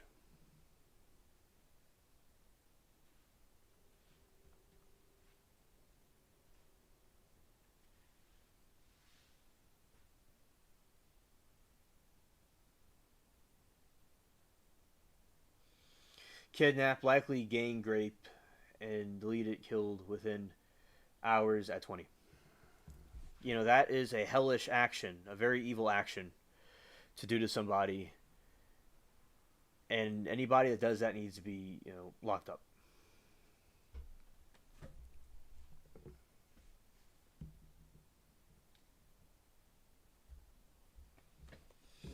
Hello, Regina. Good evening to you. Welcome.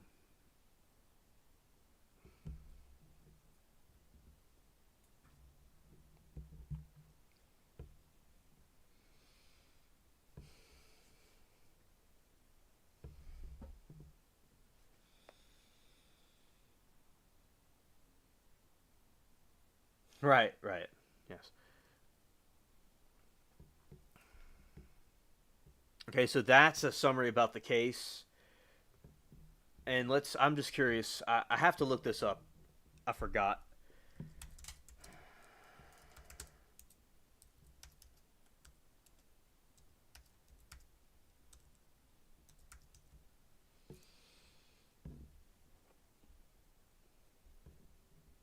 A definitive universally accepted motive was never fully established or proven in court, but testimony suggests abduction and murder were connected to drug-related situations that escalated, accumulating in sexual assaults and efforts to prevent the victim from identifying her captors.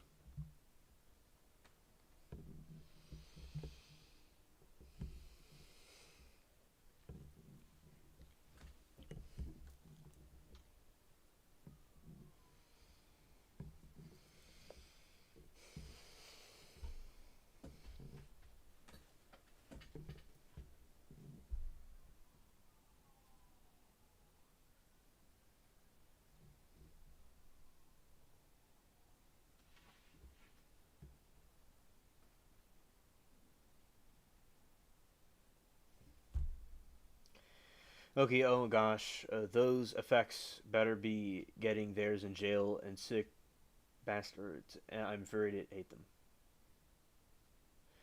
Yeah, one of the guys is seeking new trial, that's true. Explain who.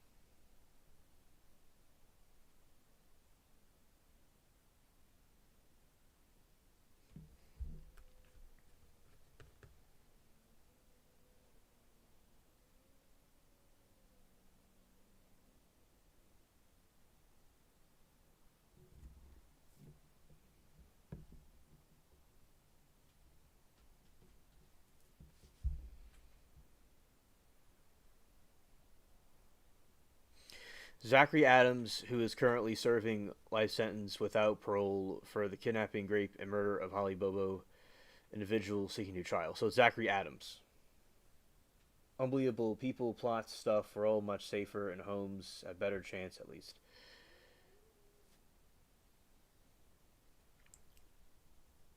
The central argument for a new trial is the prosecution's key witness, Jason Ari, has recanted the trial and testimony. Autry's testimony was a crucial part of the state's case, as there was no DNA evidence linking Adams to the crime.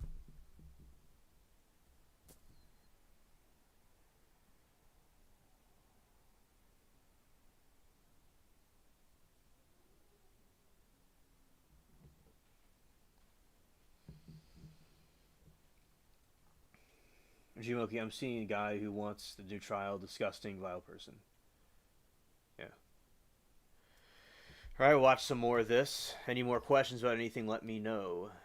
And, I'll say that tonight I usually eat, like, my meals in reverse because of the streaming schedules I do.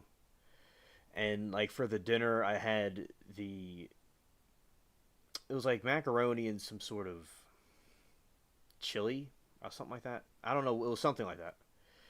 And it was pretty good. And I'm curious about what anybody else had for dinner, if people wanted to mention it. So that is like what I had. But of course, I eat my meals in reverse because of the streaming schedule. Yeah, so he in Mermaid says, disgusting, vile person. Yeah, the person's extremely disgusting, vile, and he definitely gives off a vibe about him where he seems dishonest and nefarious. He looks much older than his age. Hamburger Helper. Yeah, it's something like it's something like Hamburger Helper. Yeah, I don't know if that's exactly what it was, but like it wasn't directly Hamburger Helper, but it was something like that. It was like pre-made and then made into that. So yeah, I would say that it's a way to describe it as Hamburger Helper. Yeah. I remember those ads, the Hamburger Helper ads were that was a good marketing tactic. I always wanted Hamburger Helpers because of them. So yeah, I also will say the person is extremely vile and wicked, and a life is lost, and people are going to sit in jail or delete themselves over this. It's like, it wasn't worth it. There's another case recently when somebody was trying to get an appeal, and there was a young guy that was locked up in prison who was at his testimony, that was giving like a witness testimony. He had a haircut and glasses and all. I mean, I'm thinking to myself, this guy could be out at the store somewhere. He could be out and about doing his thing. It was, Tom says, I had hamburgers and beets tonight. Oh, delicious. Delicious. Good evening, Tom. Good to see you. Yeah, so that basically sums up the situation. I really think that, unfortunately, the prison isn't always a deterrent, because there needs to be a deterrent from these types of behaviors.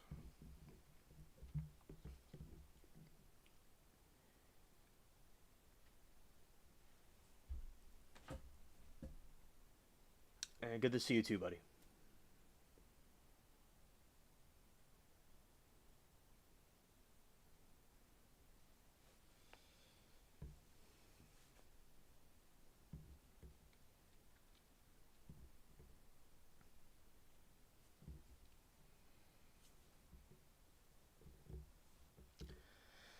Oh, yes. Now let's continue. I was going to say something else. I was going to probably say something else, but I think that is... We're going to continue the clip. Any more questions, let me know. Okay.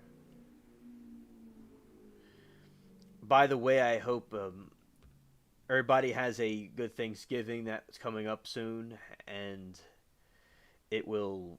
A lot of people are getting their turkeys and food ready for their meal, and people eat different things.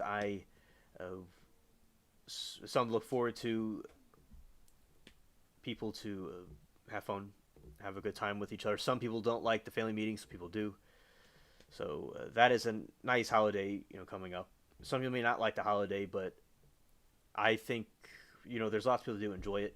I don't really know anybody personally that doesn't like the holiday, but I'm sure there's like somebody who doesn't like it. But yeah, there's lots of cooking involved sometimes, and there's lots of meetings and gatherings that can be exhausting, But yeah, so now we'll continue with the clip. Told the jury that when you went to see Zach the first time, you actually had a conversation with Dylan and with his grandfather, Dick. Is that correct? Yes. Is that the only time that you talked to Dylan? Yes, it is. Did you know Dylan before going to the house that day? I knew what he looked like, but I didn't have Dylan in school. Okay. What about Jason Autry? I had Jason in the 7th grade at Parsons. And did you go and talk to him? Yes, we did. How many times did you talk to Jason Autry? At least twice. And will you tell the jury where those conversations took place? The first time we were getting ready to walk out the door to go to early church, and we got a phone call from a girl at the Shell station, I believe. And she said she had someone she wanted us to speak with. Wait. Objection. To the hearsay, Your Honor. It's not a hearsay, I was there. You're describing a conversation someone had with you. Yes, sir. Is it being offered for the It truth? was not. It's offered for what she did when she got All this right, information. your objection is overruled. By definition, that's not hearsay. You understand, you got some information from a lady over the phone that said she was at a Shell station? She said she worked at the Shell station, and so we went there. Okay. And when you got there, was anyone there? Did you encounter somebody? It was some guy that she wanted us to meet. Okay. So we went out searching all day, and then we were hot and tired. This was in August, and August of what year? 2011. Okay. And so we go back to one of those gas stations, I'm not sure which one, to get us something to drink, and we're getting ready to check out. And I think Dana said, look, come in there, and it was Jason Autry. So he gets in line behind us to check out, and I turn around and tell him I want to talk to him. Okay. Now, you can't say what he said, but did you talk to him that day? Yes, I did.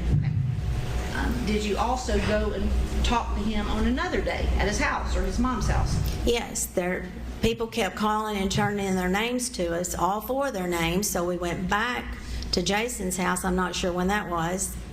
I'm not even sure it was 2011. We went to his mother's house. The first time was August 2011. So between April of 2011 and August of 2011, had you talked to all 4 of them? Yes, ma'am. And when I say you with Clint and or Dana? Yes, ma'am.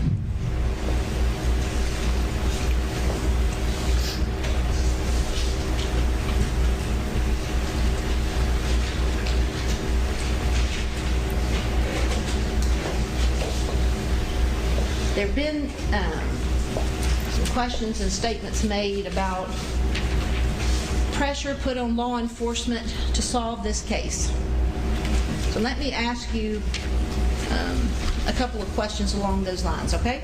Yes, ma'am.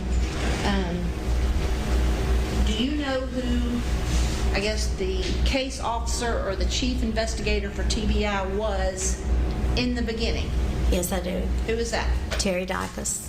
And when this case started being investigated and as it continued the weeks and months, did you have contact with Terry Dicus frequently or infrequently? Frequently. Daily. Daily? Daily, just probably sometimes multiple times during the day.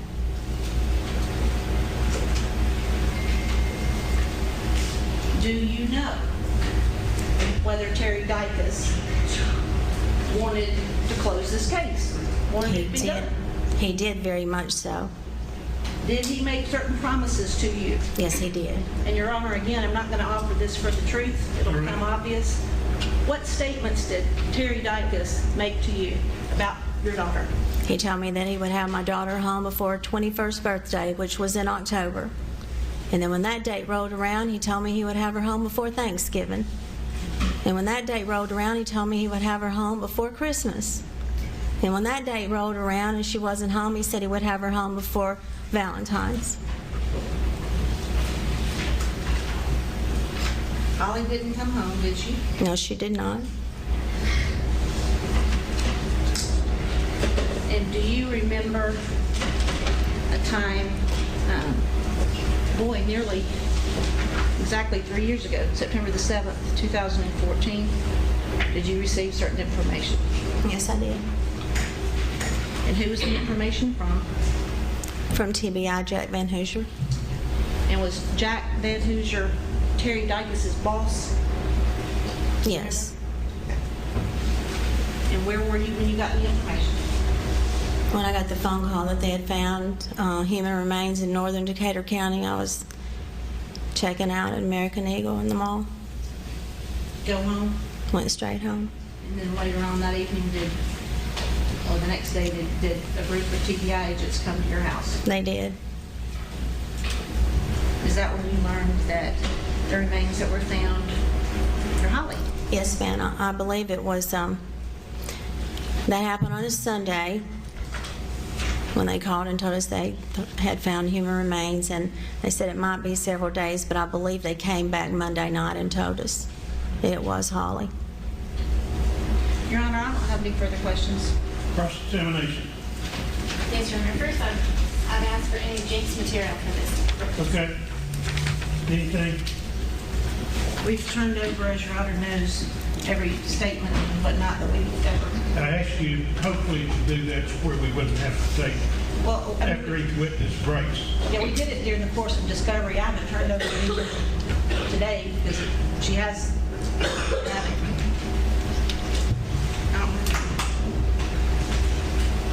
Weren't there some text messages that were going back and forth with the family? I thought there were some text messages. I'd ask for those also. I have no idea what she's talking about. May we approach text messages between who and who? Jury out just a moment. Some type of instruction to the jury about evidence that's been destroyed. And for all we know, it could be text messages about I'm coming to your house. I just fixed to say, meet me at 3 o'clock at the Shell But station. we don't know because I can't. They've given you everything they've got. Let's go. Bring the jury in. Your Honor, I'd also ask for a curative instruction. They've allowed in things that people said. It wasn't for the truth of the matter. And like a curative instruction, just to tell the jury that whatever was repeated as what people said is only to put into perspective what happened next, and they're not to consider what they said as being truthful. Wait a minute. Okay, so I'm looking at this right now. I've never seen this before. So it looks like there's a judge and there's like a lady next to him. I've never seen two people on the bench like that before. So I'm just realizing this now. I don't know. I mean, I don't know how this courtroom's set up, but that's something I've not seen before. Such as the fact that the Austin family said if people were over there, there'd be full of drug people and drug That's a parties. legal issue. I don't think I've tried to explain hearsay to attorneys. But There's 7 out of 10 attorneys don't know the definition of hearsay. I believe that there's an instruction available that says that that's a limited use on what those statements come in as, Your Honor. And a curative instruction with respect to what the lady at the Shell station told her, that's fine. It's nothing. A curative instruction with respect to Dylan saying, I'll give him the message, that's fine. A curative instruction as to what Zach told her, of course, would be inappropriate because that was often for the truth. I can't. I'm not talking about Zach. I can't give a curative instruction on every time I rule on some type of objection. Right, we could have You a probably general. shouldn't have objected because as an attorney, you should know the definition of hearsay. I do know the definition of hearsay, and until it comes out, I don't know if it's for the content of the matter. Simply because the state says I'm not doing it for the truth of the matter doesn't mean that's not why it's coming in. I'll tell the jury, I'll take care of it. Bring the jury out.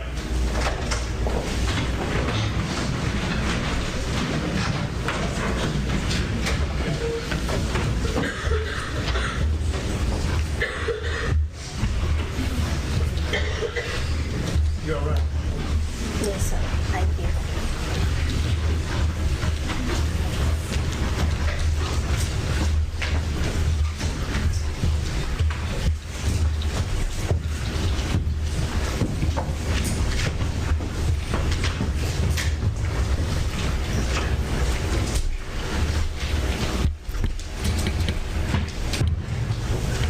Be seated, please. All right, let me say earlier there were some objections based upon hearsay. I'm not going to send you to law school, but I'm going to tell you generally that hearsay is an out-of-court statement made by somebody that is offered for the truth of what is being said. So everything someone else says is not necessarily hearsay by definition. If that is simply being shown to offer why someone did what they did in response to it, it's not hearsay, okay? Everybody kind of generally understand? And that's after first year law school that you learn that. Some attorneys never learn it, so you folks are up on it, okay? All right.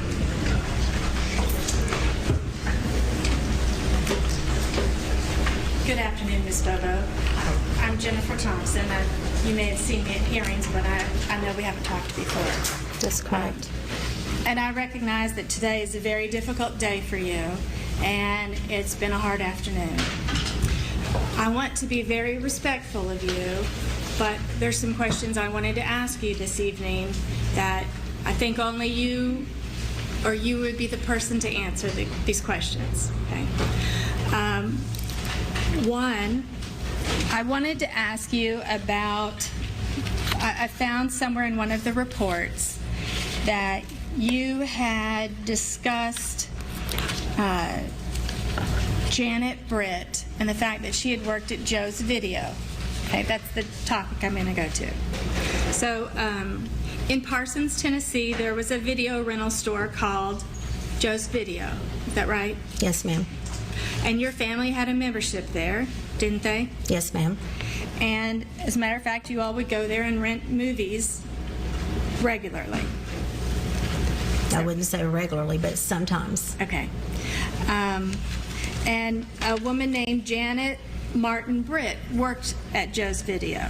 Not April the 13th, 2011. No, she did not. But at one point in the past, Janet Martin Britt had worked at Joe's Video. Yes, she had. Okay. And she, at one point, you had said that she recognized your family. When you I had her son in school also. Okay. And so when you would go to the rental store, she didn't have to look up your membership number. She knew what it was. That's correct. Okay. And she knew your two children, Clint Bobo and Holly Bobo. Didn't she? I'm not sure. I did never discuss that with her. Okay. Didn't you, in fact, at some point tell the investigators that Jan had known Clint and Holly their entire life? I'm not sure. Do you have that where I can see that? I don't remember making that statement. Okay. Well, I'm happy to pass this up. Okay. May I see what you're passing forward? It's an IR. I don't, it's not her statement, Your Honor. It's on her statement. It's Yeah. a So, statement that was if I taken can by... finish, my objection would be, it's not Ms. Bobo's statement, it's something somebody else has said that she said. So that You can ask her if she said it. Right. And this That's might... what you've done. You might have to call someone else that authored that statement if you intend to use it for impeachment. Yes, this Okay. might refresh her memory, so I was going to just pass it up to her and see if it would refresh her memory at all. I do not remember making that statement. Okay, that's fine.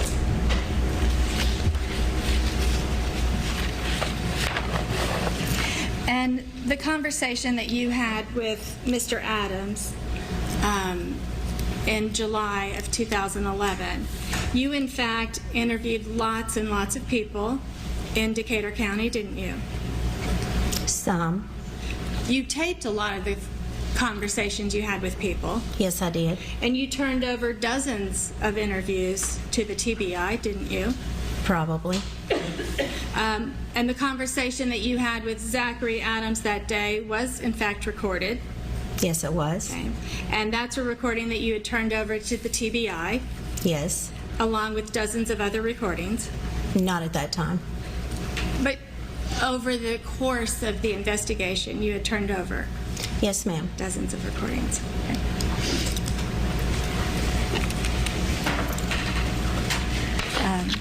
No further questions, Your Honor. Anything else? Maybe.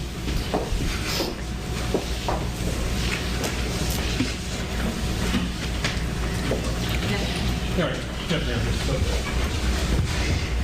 How are you next witness? Steakhouse. Clint, Bobo. All right.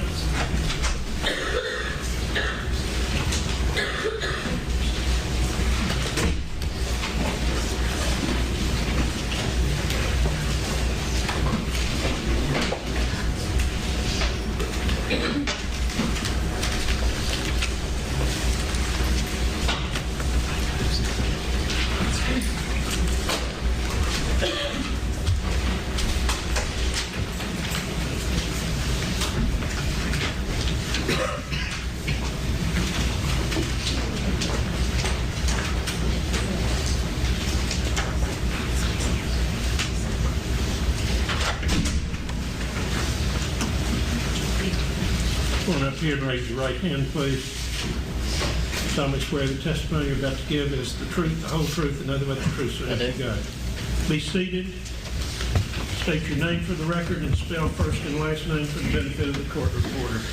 Clint Bobo, Clint Bobo. Okay, proceed. Clint, we met your mom, we met your dad, we've heard about your sister. When I ask you questions, I want you to keep your voice up so I can hear you back here, okay? But Can you do that? yes, Maybe a little bit louder than that. yes, How old are you? I'm 32 years old. What kind of job do you have now? I am a social worker. Do you have a family now? I do. Wife? I have a wife. Y'all have kids yet? No, no kids. It's you and your wife. That's right. We're going back 6-7 years. We're going back to April 13th, 2011. Okay? Okay. Where were you living back then? At that time, I lived at 681 Swan Johnson Road, Darden, Tennessee. Who else lived there? It was me, my sister Holly, my dad Dana, and my mom Karen. You're a little older than Holly, is that right? About 5 years. Were you working back then? I was. Where were you working? Well, I had a part-time job at nursing homes, and I worked at 3 different nursing homes at that time. Were you going to school? I was. Where were you going to school? University of Tennessee at Martin. Working, going to school at the same time, a 25-year-old, right? That's right.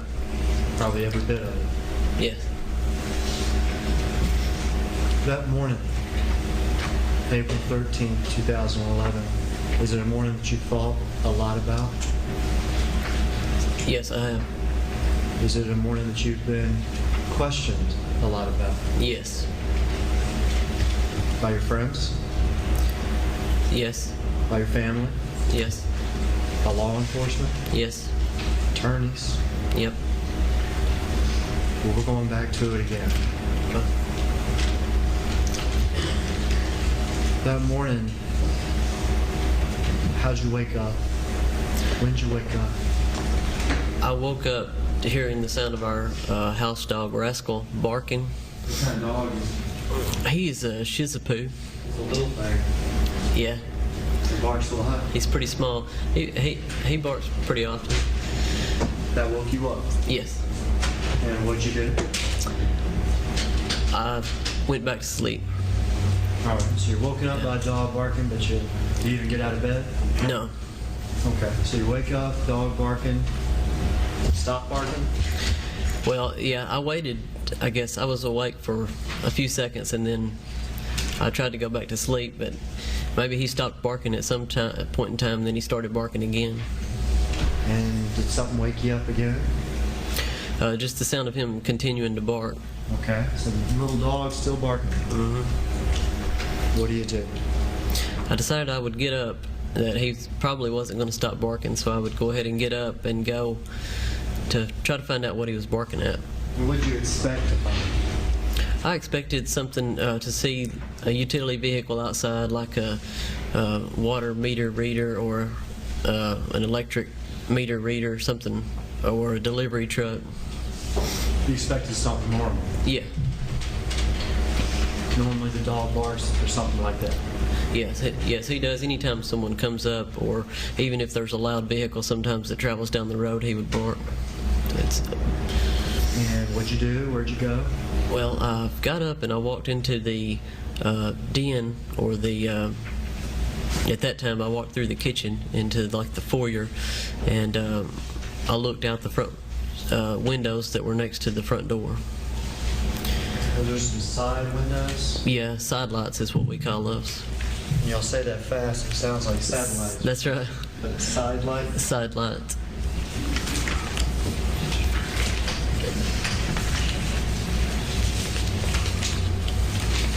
I'm going to show you, Clint, what's been previously marked as Exhibit 19 and 20. It's going to be behind you. Okay. Is that the foyer you're talking about? It is. If I show you Exhibit number 20,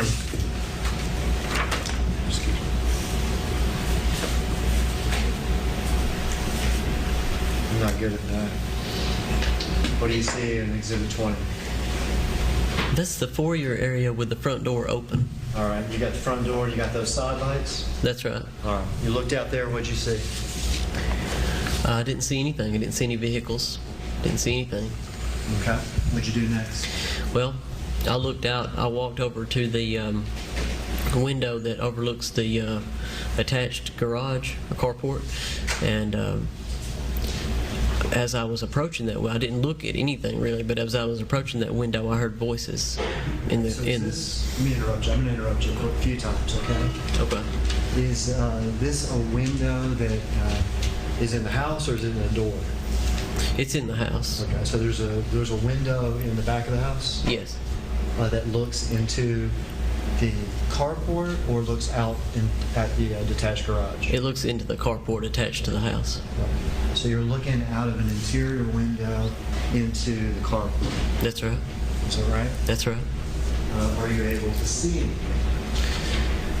Well, I raised the blinds slightly, and I saw the silhouette of two individuals underneath that window knelt down. Was it dark in that carport, or was it light? It was fairly dark. There were blinds down in the window? Yes. Did you pull them all the way up, or did you just... No, I very slightly opened one of the blinds enough where I could see out. Why did you do it like that? Because I heard the voices out in the carport. Now, this time in the morning, you've just woken up, right? That's right. What information do you have? I mean, did you know where your mom was? I assumed that she was at school, at work. You assumed? Yeah. You didn't see her leave? No. Did you know where your dad was? I assumed that he was also at work. But you didn't see him leave? No. Did you know where your sister was? No. So you're fresh out of sleep to a barking dog. The front of the house, there's nothing. So you walk to the back. Right. And you look in this dark carpet. Right. And you were describing that you saw like the silhouettes of people. Did you see these silhouettes, or did you hear voices first? I was going by what I heard, and I was going by the voices. I heard the voices first, and then I raised the blind to try to look out the window. Describe the voices to me. Well, it was a male's voice and a female's voice. Did you actually recognize either of the two voices? At first, I didn't recognize either voice, but as I listened for just seconds, I could recognize my sister's voice and what I thought was her boyfriend Drew's voice. And why did you think it was her boyfriend Drew's voice? Well, because he was the only male figure in Holly's life besides myself and my dad. So you were making an assumption. That's right. Did you know Drew very well? Yes. Y'all are good friends, actually, right? Yes. Did y'all go hunting together? We did. Ride four-wheelers together? We did. And you assumed it was his voice? Yes. How were the two voices talking to each other? In what manner were they talking? The male voice sounded somewhat aggravated, and the female voice would just answer back and sounded upset. Could you actually hear the words that were being spoken? No, I wasn't able to make out what they were saying. So were you going by the tone or volume or something like that? That's right. Voices? That's right. And is all this happening over the course, because we talk about it here, and it sounds like it's happening over the course of minutes, but in fact it's happening over the course of what? All of this is taking place just within a few minutes. Okay. These voices, how long do you listen to them for? Well, I would say just less than minutes. I would say seconds. So you're fresh out of sleep. Yeah. The barking dog, nothing out front, looking out to the carport, and you hear these voices. That's right. For seconds. Yes. And what do you see when you lift up the blind a little bit? I see the silhouette of two individuals knelt down underneath that window. Can you see their faces? No. Can you tell which one the male is and which one the female is? By their voices, mostly, I can. What do you mean by that? The female voice that I heard, which I later recognized as Holly's voice, was on the right-hand side, and the male voice, who I thought was Drew, was on the left-hand side. What happens next? I tried to call my mom, and I Try to call your mom. was going to ask her if Holly didn't have school today because I knew that she was still at the house. Well, let me ask you, if you assumed that male voice may be Drew, and he's a friend of yours, why didn't you open up that door and check? I don't know. Have you thought about that question? Not really. You could have opened up the door, right? That's right. Were Drew and Holly having any sort of relationship problems that they'd be fighting in the morning? Not that I was aware of. Do you get involved in their relationship problems? No, I stay out of... Is that something you'd want to walk into? No. Until you try to call your mom? Yes. And why do you try to call your mom? I was going to ask her if Holly didn't have school that day. Were you able to reach your mom? I was unable to reach her on the first try. Were you able to get through to her? Immediately after the phone call that I made, I also text her, call me ASAP. Okay. Did you get a response? She called back about 20 seconds after I sent the text. Okay, so this is all still happening really fast. Yeah. As we're waiting for her to text back or call back or whatever it is, what are you doing? I'm trying to kind of listen to the voices. During this time, are you still thinking it's Drew and are you still thinking it's Holly? Yes. Did your mom reach back to you? She does. She calls me right back after I sent that text message. And what do you tell her? I ask her, did Holly not have school today because her car is still here? Did you tell her about the voices in the carport? I don't recall. What did she say when you asked about Holly not having school? She said, yes, she has school. She actually had tests even. Yeah, I was unaware of that at that time. Is that how the phone call with you and Karen, the first one, ends? Or do y'all talk some more? Well, I forgot to mention, I did see Holly's car in the garage whenever I looked out the window When to you out look back. out of this window, the carport's right there. Yes. Is that right? Yes. These figures would have been right there, Yes, right underneath the window. and her car would have been right there. Right there underneath it as well. So you heard the voices, you saw the car. You asked your mom, did Holly not have school? No, Holly does have school. She has school. And then what next? The reason I ask is, at some point, briefly before this, Holly's car wouldn't start one morning.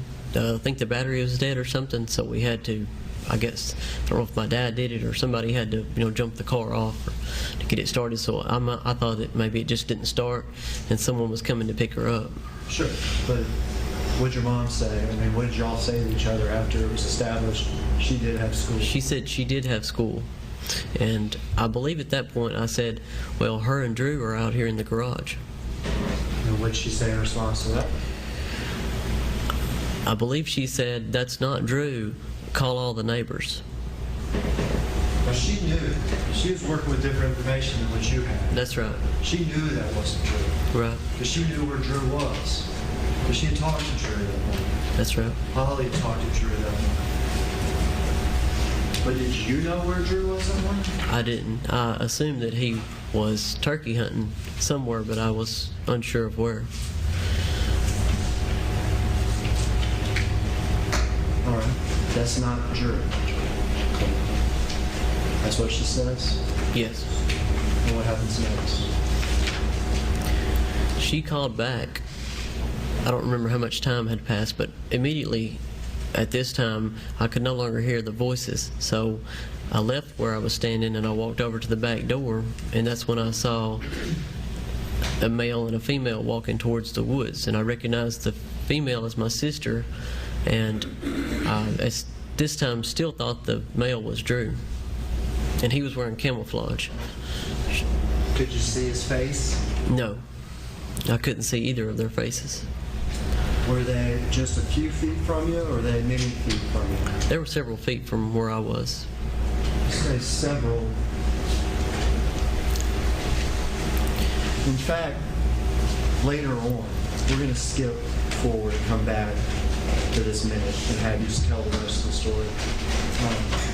But later on, the TBI get with you in that house, have you look out into that yard and have people stand there as if they were this man and as if they were Holly. I think it's actually have your mom, because she's the same height.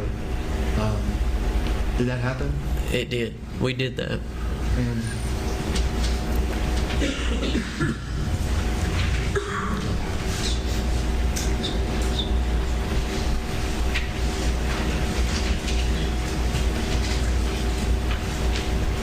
my approach now. Let me have you look at this picture. Tell me if you recognize that. I do. All right, what is that? That is a viewpoint from the back door of our house up towards the woods where I last saw them walking. Okay. And in fact, is this a picture from that, I guess you can call it a demonstration, Yes. where you were standing at this window telling them where to be so that everybody could see what you saw? It is. I'd offer this as an excellent exhibit.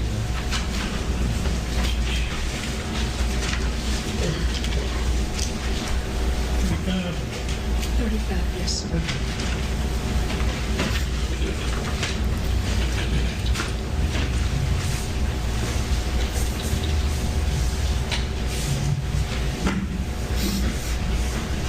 Terrible with this.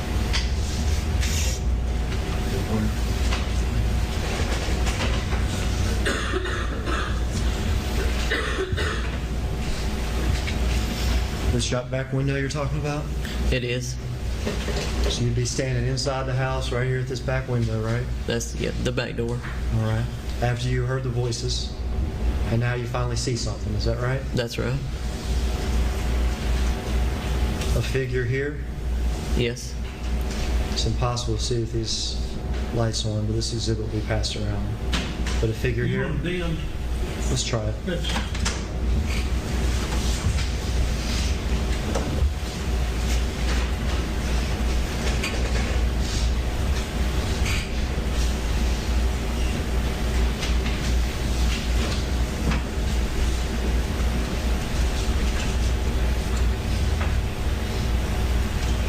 seems a little bit better. The figure here, is that right? That's right. And if we looked a little bit closer at this picture, we'd see the figure's wearing camouflage. Can you tell that from where you are right now? Yes.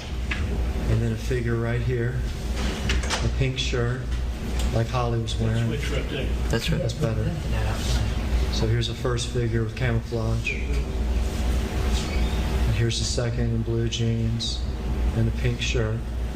That's actually your mom, Yes. but for this demonstration playing the role of Holly, is that right? That's right. Is this the view that you got that morning? The flash that you got of that man in camo? It Your is. sister? It is. You told us before that you were several feet away, but that's, to me, that's more than several feet. It's quite a ways. It's all the way across your backyard. Right.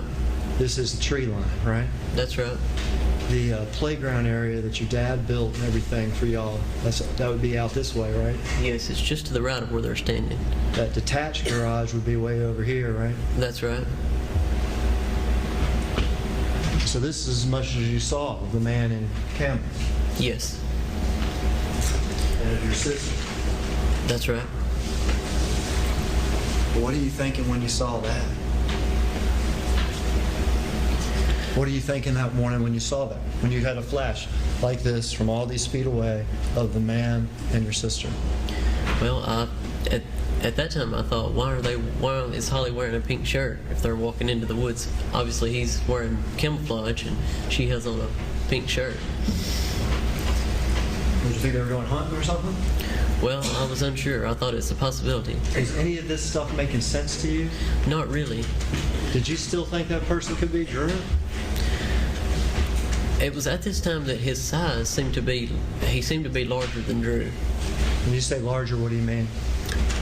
Do you mean taller? Do you mean stockier? Do you mean both? What do you mean? Wider and heavier, stockier. This flash from all these feet away across this yard. You say he looks heavier, stockier, wider Yes. than Drew. That's right. So what were you thinking when you noticed that difference? It occurred to me at that time, I thought, no, that's not Drew, that's Richie. And who's Richie? Richie is our cousin. All right, y'all. Other than Richie? Because you didn't see the face, did you? That's right. But you're going on like body type. Yes. Were you still trying to make sense of what you were hearing and what you were seeing? Yes. It doesn't sound like you're doing a very good job of it, though. No, I was Right. I was very confused. Where did they go? The last I seen them was about at the spot where they're standing in that picture. Off into the woods.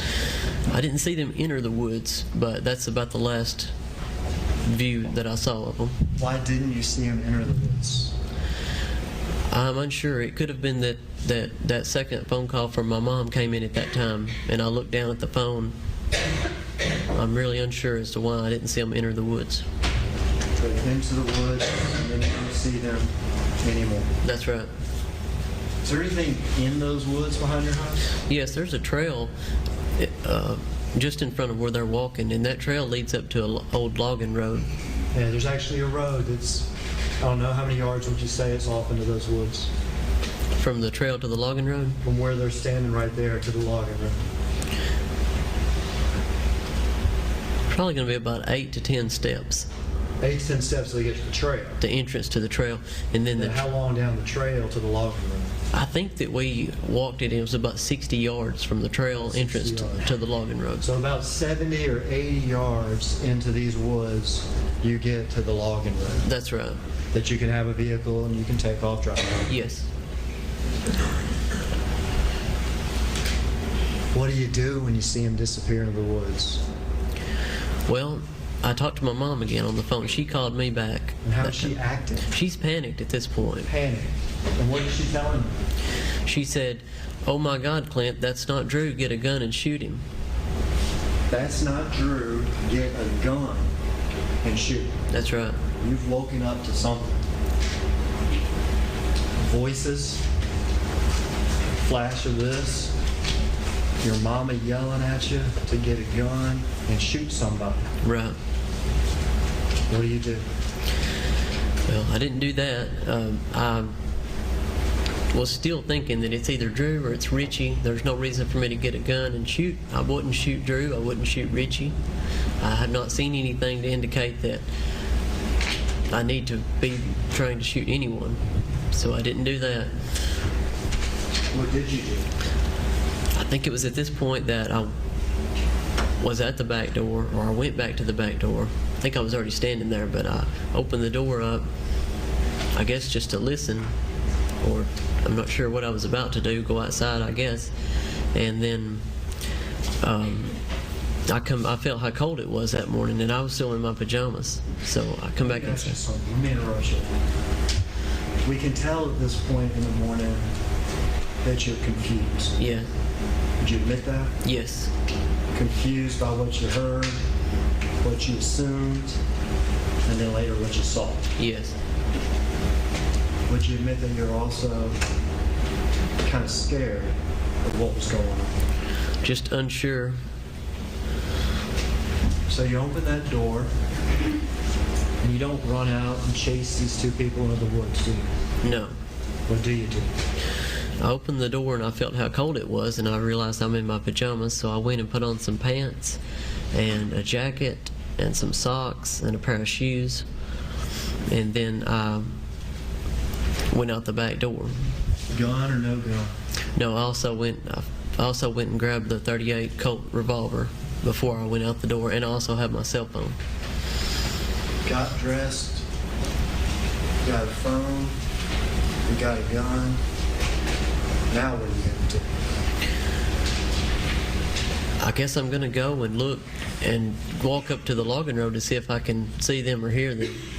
What do you do? I walk out and then I look to my left where they were knelt down under that window, and there's a pool of blood in the garage.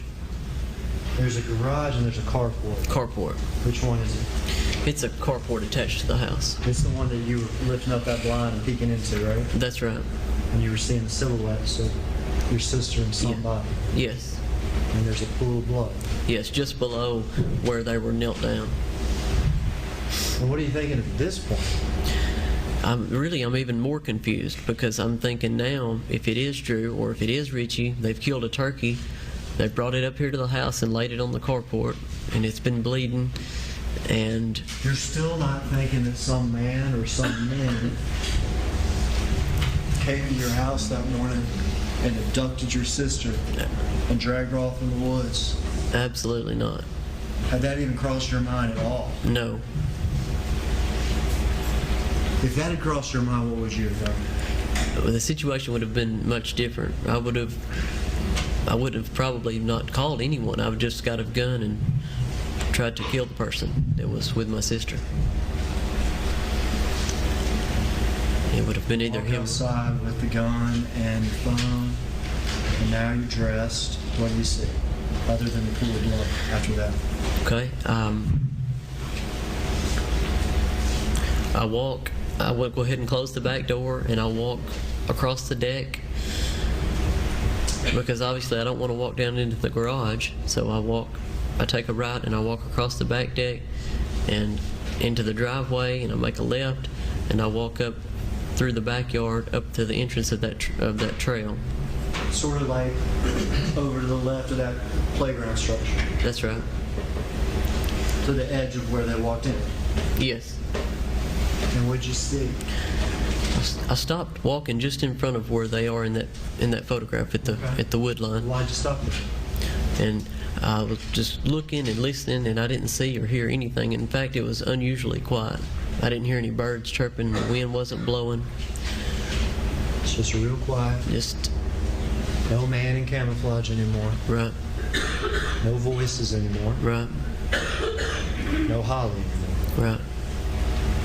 How long do you sit there or stand there listening and looking? I stood there for maybe like 30 seconds, and then I heard a vehicle coming up our driveway. Okay. What happened then? Well, I recognized the vehicle as Kathy Wise's Ford pickup truck. All right. And who's Kathy Wise? She was our neighbor at that time. If you're looking at the front of your house, they live off to the right. That's right. That's right. Kathy and James Barnes? Yes. His girlfriend, or ex-wife, or whatever it was. I was unsure, but Well, what did you think when you saw Kathy Wise's truck driving up? Well, I was still very confused because she never comes up to the house. That's not something that normally happens. Right. Okay, but maybe it's something that could explain what was going on. Yeah. So did you talk to her? Yeah, she parked her truck and then she got out and approached me, and she saw I had a revolver in one hand and cell phone in the other hand, so I was holding both the objects up. Well, I put the barrel of the revolver in my pocket just to indicate that I don't intend to harm, that I don't intend any harm with the gun. And then she walks up and approaches me closer, and she says, "What's going on up here? My husband Ed heard screams about 15 or 20 minutes ago." And Ed, same thing as James Barnes. Well, Ed is actually Kathy Wise's husband, as far as I know. But somebody had heard screams? Yes. What'd you say? I didn't say any. I don't think I said anything back to her at that time. I had my cell phone, and then it was at that point that I went ahead and called 911. All right.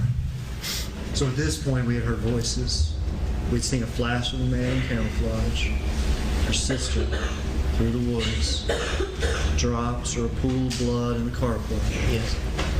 And now the neighbor talking about a scream. Yes, which was new information to me. Had you ever heard a scream? No. And so now what do? I'll go ahead and call 911 as my mom had instructed me to do earlier. Your mom had instructed you earlier to go out there and shoot whoever it was, right? Right.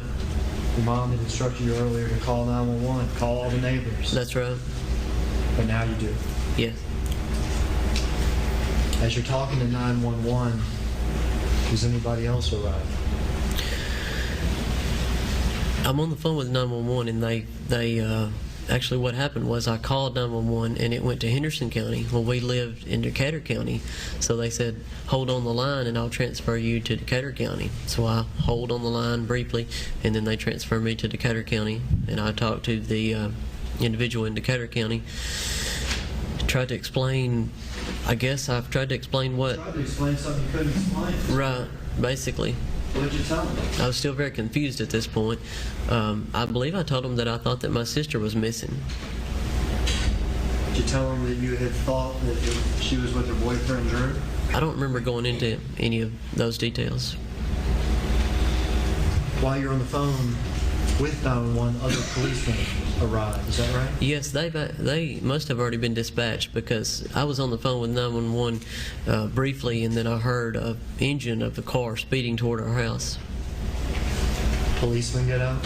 Police car pulled up, and a deputy got out, asked me what's going on. But, Did you tell him? Yes, I think I told him what I had saw and what I had heard that morning, and he told me that he needed me to write out a statement. And so he handed me a statement, and I don't remember him handing me an ink pen or a pencil, and I don't remember him handing me anything to lay the statement on to write it, just a piece of paper. Some paper. Yeah. And he says, write down what you just told me. Yeah, so I went back to his patrol car and laid the paper on his hood and asked for an ink pen, and I started writing my statement. All right.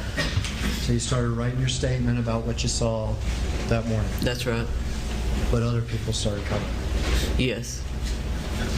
This was more police? Yes. Another Decatur County, this was a Decatur County officer that arrived first. Another Decatur County officer arrived, who is someone that I know. He arrived and got out, asked me what happened, kind of the same scenario. You talked to him? Yeah, briefly. How about your mom and Miss Brumley? Did they get there? I remember my mom and Miss Terry Brumley arriving shortly after the second deputy. And tell us about your mom. They got out of the car, or the vehicle, and then my mom approached me, and I think that she grabbed me by both arms and kind of shook me and said, "Why didn't you do something?" Very upset. You understand she was just upset? Yes. And what'd you say? I don't think I said anything at that point. And then more police? Yes. How about people from the community? Did they start showing up? Yes, a deputy from Henderson County, I believe, showed up next. And I'm not familiar with the exact order, but policemen continued to show up. People from the community started showing up in large numbers, and everyone that showed up walked up to me and asked me what happened. and I would try to go through just briefly, what I saw and heard, and I was unable to write my statement because of all of the people coming up and talking to me. So I decided that I would stop writing the statement on the hood of the patrol car, and I would get in the back of the patrol car and try to write my statement there. So that's what I did. She was gone. Yes. She never came back. Right. Your mom told us how she searched, and your dad told us how he searched. Yes. How about you? I searched with them as well. It's changed your mom's life and your dad's life. Did it change yours? Yes.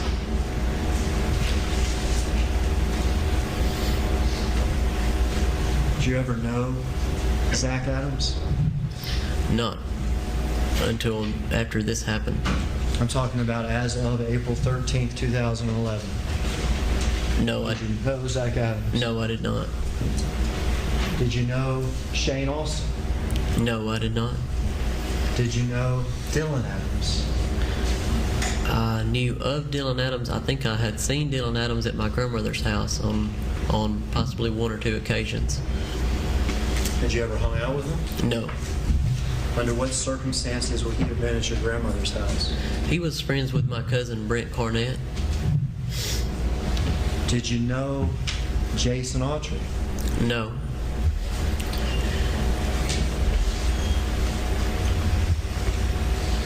Since April 13th, 2011, have you seen them? All four of those people? Yes. Your mom told us how y'all went and interviewed people. We did. Right? We did. Now, as that man's walking into the woods there, and you're noticing that he's wider or stocky or whatever it is than your cousin Richie. Oh, no. Then Drew. Than Drew. Yes. That he's about the same size as your cousin. Yes. Richie. Would you agree with me that, well, what height and weight would you assign that, if you had to? The man that I saw, I would describe as about 5'10", 5'11" in height, and about 200 pounds in weight. Would you agree with me that that is not the same physical size or stature of Zach Adams? I would. That is not, correct? That is not. That's not the same size because he's real tall of Jason Autry. Is that correct? That's correct. But how about Shane Austin? When I first seen Shane Austin, that does fit the description of size and weight of Shane Austin. Do you know if the male voice you heard in the garage is the same person as the camouflage man? That is something that stood out to me because the voice I heard in the garage sounded a certain way, and then the man that I saw walking away with Holly looked a certain way, and I don't know if anyone would understand this, but the voice didn't match the body type. You don't know how many people were out there, do you? I don't. At least one. Yes. But the voice could have been a different voice. It could have been. There could have been people you didn't see and you didn't hear. That's right. But you're here today telling us what you heard and what you saw. That's correct. And you've given this account. A lot of people have asked you to tell them what you saw and what you heard. Yes, many times. In fact, would you acknowledge that there have been some heated conversations between you and TBI and law enforcement? There have been. They've confronted you, correct? They have. They've told you we don't understand why you didn't go out there. Definitely. They told you they're frustrated that you couldn't identify the person. Yes.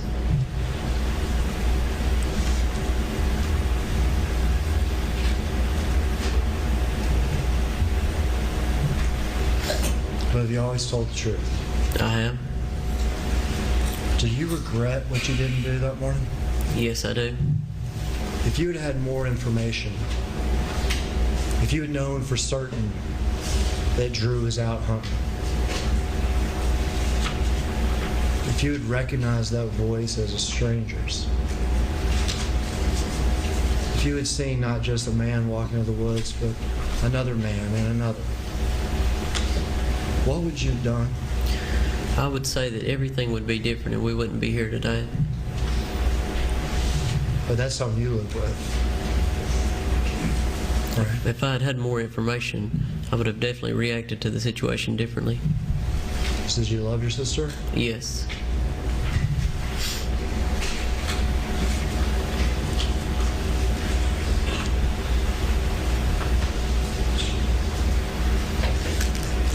Pastor.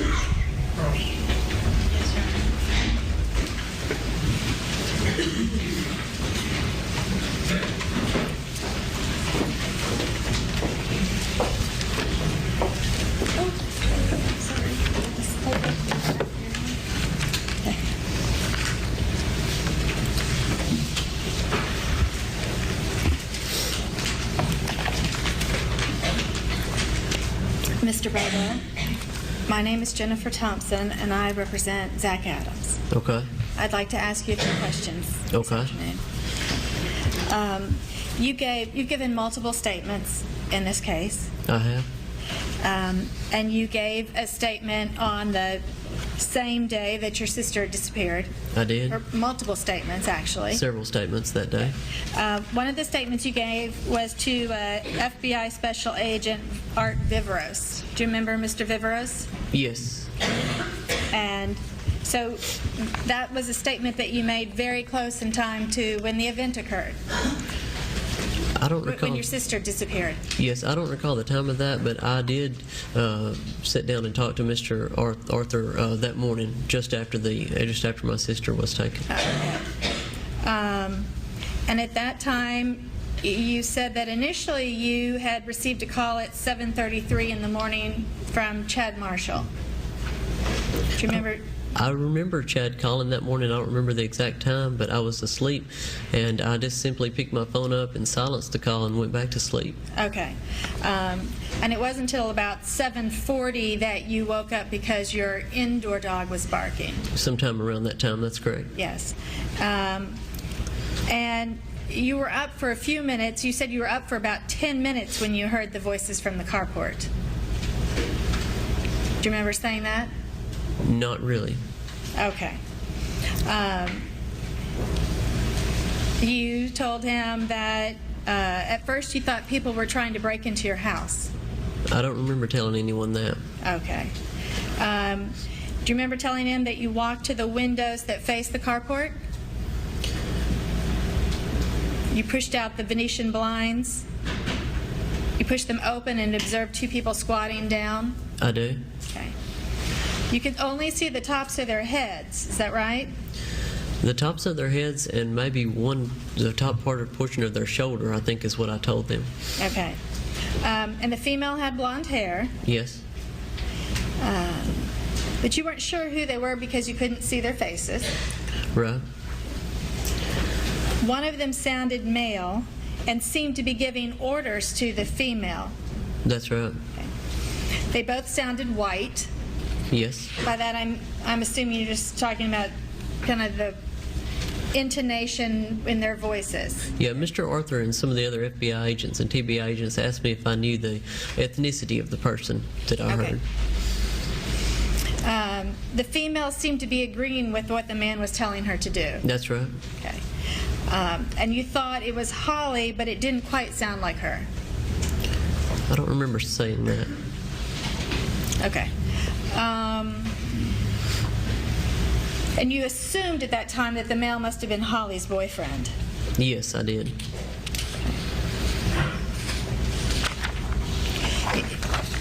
Even though you didn't go outside, it was an odd enough situation that you called your mother.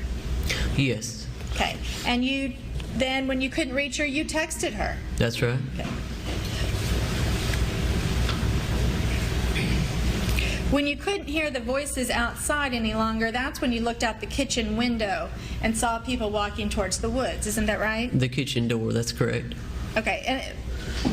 Okay, the glass window in the kitchen. If you said glass window in the kitchen, you would have meant door with a window in it. That's right. Okay. And as you looked at the woman, it looked like the size and shape of Holly. Is that right? That's correct. And do you remember what she was wearing? She was wearing a pink T-shirt and blue jeans. Okay.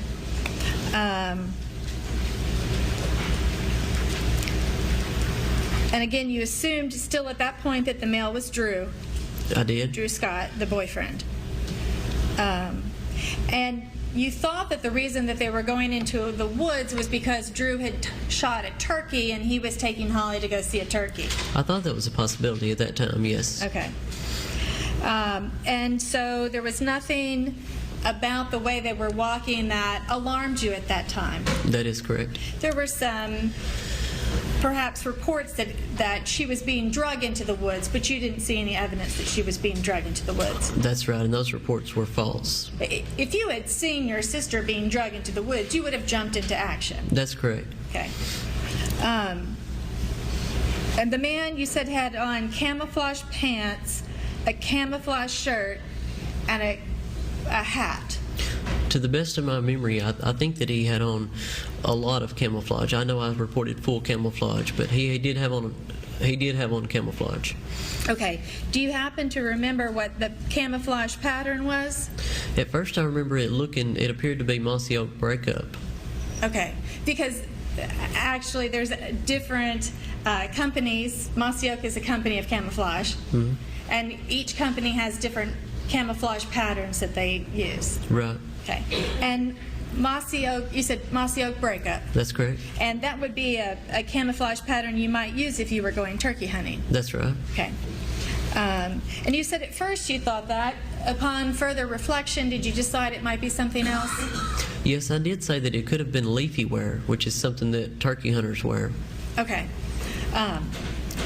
Was it just that it was too far away for you to really determine? Yes, it was.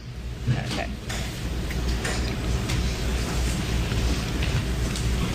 And you said you thought that you saw in the person's right hand something that looked to you like a turkey call.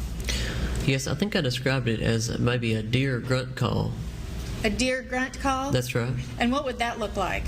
It's a black pipe, plastic pipe that's about 7 or 8 inches long, and it has like a flexible end on it. Okay. And how do you make noises with it? Do you move it around? No, you blow through it. Okay. You'll excuse me just 1 minute. I get nervous too and I get a dry mouth.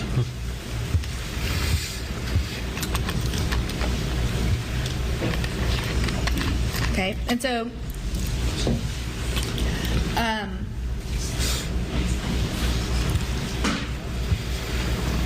You know, the light.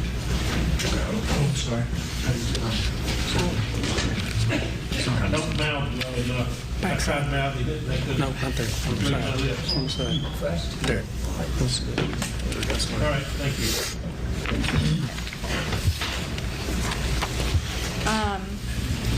now that morning, you had parked your car in the garage that day, and that was somewhat unusual. Is that right? I had backed my pickup truck in the detached garage, and that was somewhat unusual because that parking spot was unavailable for a few months prior to that night. It had been full with things. Yes, my dad had a project car that he was working on, and he had the car on one side and parts and tools on the other side. Okay, so if somebody had been that was the first night you had parked your car in the garage for a while? That's right. So if somebody had been observing the house, on other occasions they would have seen your car outside. Yes. And that night the garage door to the detached garage was closed also, wasn't it? That's correct. So you wouldn't have been able to see your truck. That's right. Right? So if somebody had been watching your house for a while, they might have assumed that you were not there. That is a possibility. And on Tuesdays and Thursdays, that spring of 2011, you were gone before Holly in the morning. Isn't that right? On some days I was. Yes. Now,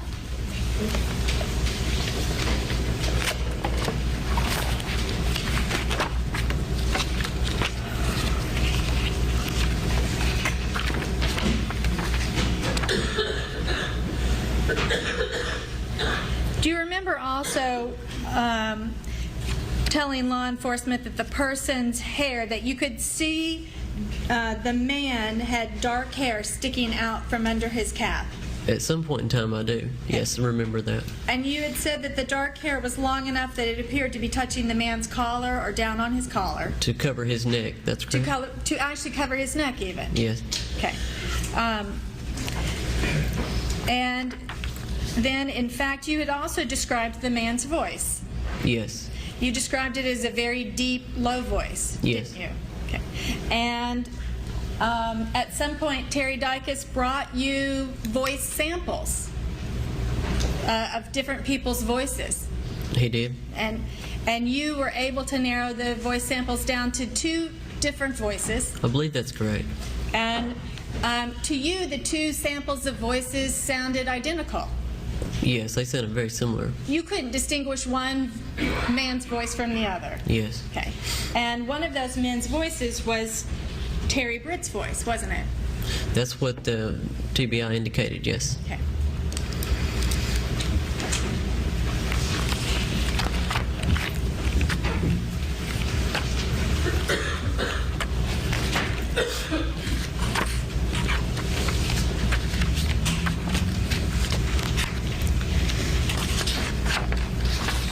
At some point along the line, you retained an attorney to represent you, didn't you?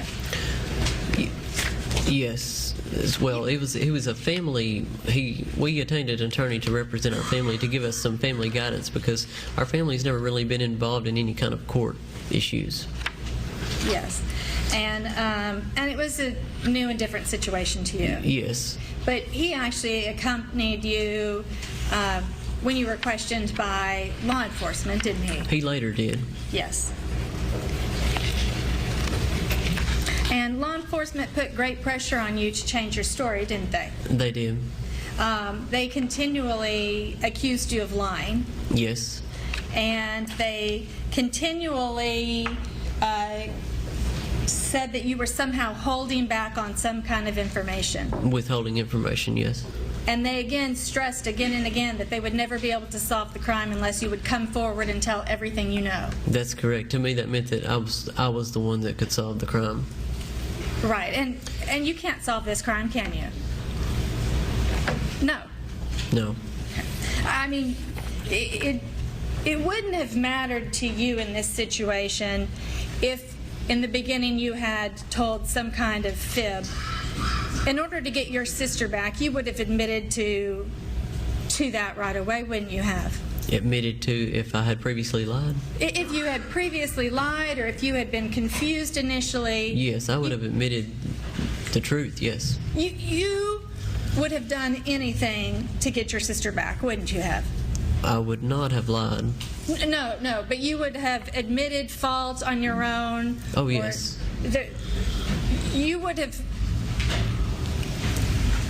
You would not have tried to protect yourself and kept yourself from getting in trouble if it meant hindering the search for your sister, would you? That's correct. Okay.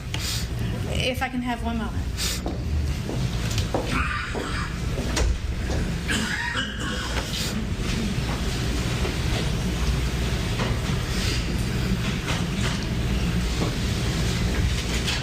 Your Honor, I have no further questions. Anything else?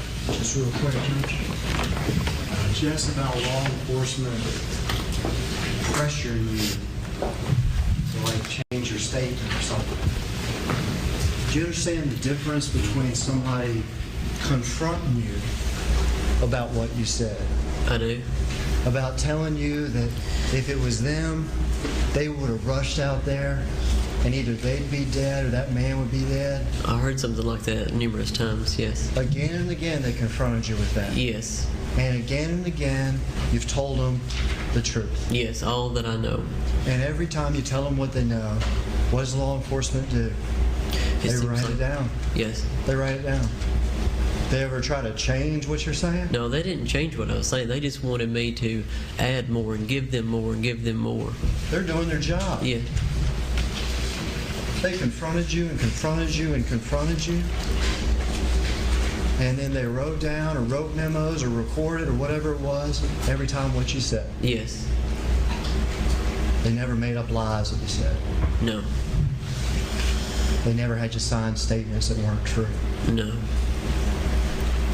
You saw a black, what'd you call it again? I don't hunt very much. The What'd you see in his hands? The object in his hand. It appeared to be a deer grunt call. Because it was black? It was black, and it looked like it was just kind of a matte black, and it looked like it was about 7 or 8 inches long, like a pipe or a tube. Did you make any assumptions that's what it was because he was in camouflage and he was walking in the woods? Yes, I believe that's good. And of course, he was a pretty good ways away from me as well. A very good ways. You saw the picture. Yeah, Could that have been a gun? it could have been. Your Honor, I object to the speculation. I'd ask to strike that. No, you just said, could it have been? He said it could. That's not speculation, it's just voice of opinion. Objection overruled. Done? Passwords. Anything else? No, Your Honor. All right, step in. Let's take a recess to our last evening recess. Bailiffs will let me know when everyone's finished resting, and then we'll go a little further into the evening yet.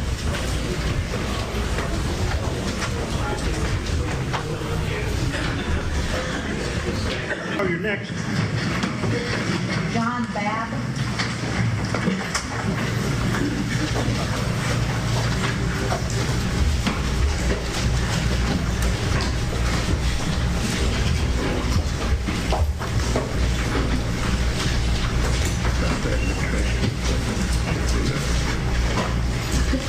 Get up there.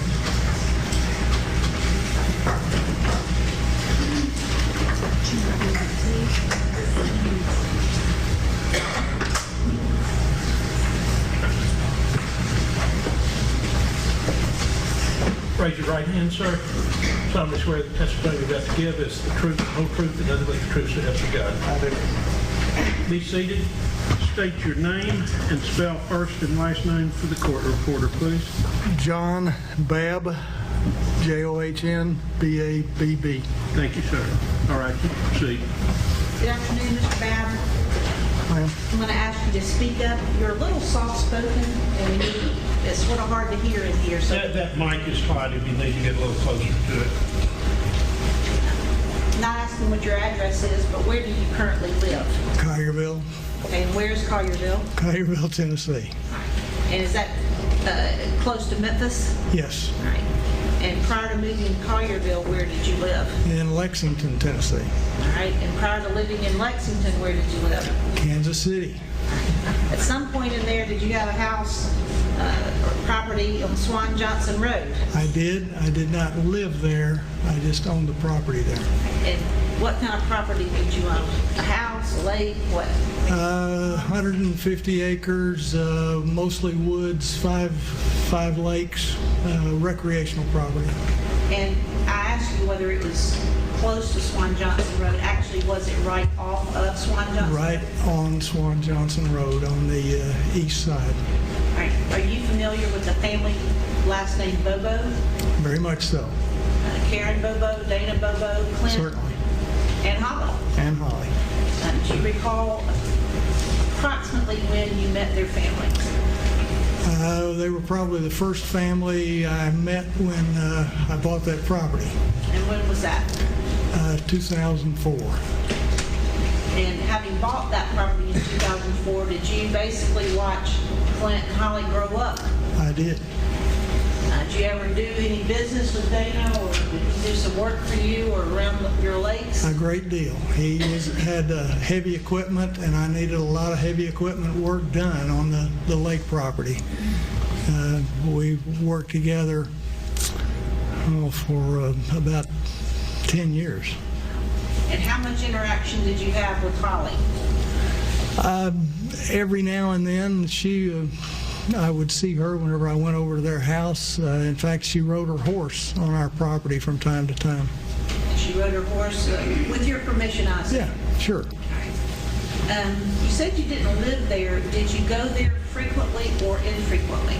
About 3 times a week. Was there a place for you to spend the night when you wanted to? There's a small cabin on the place.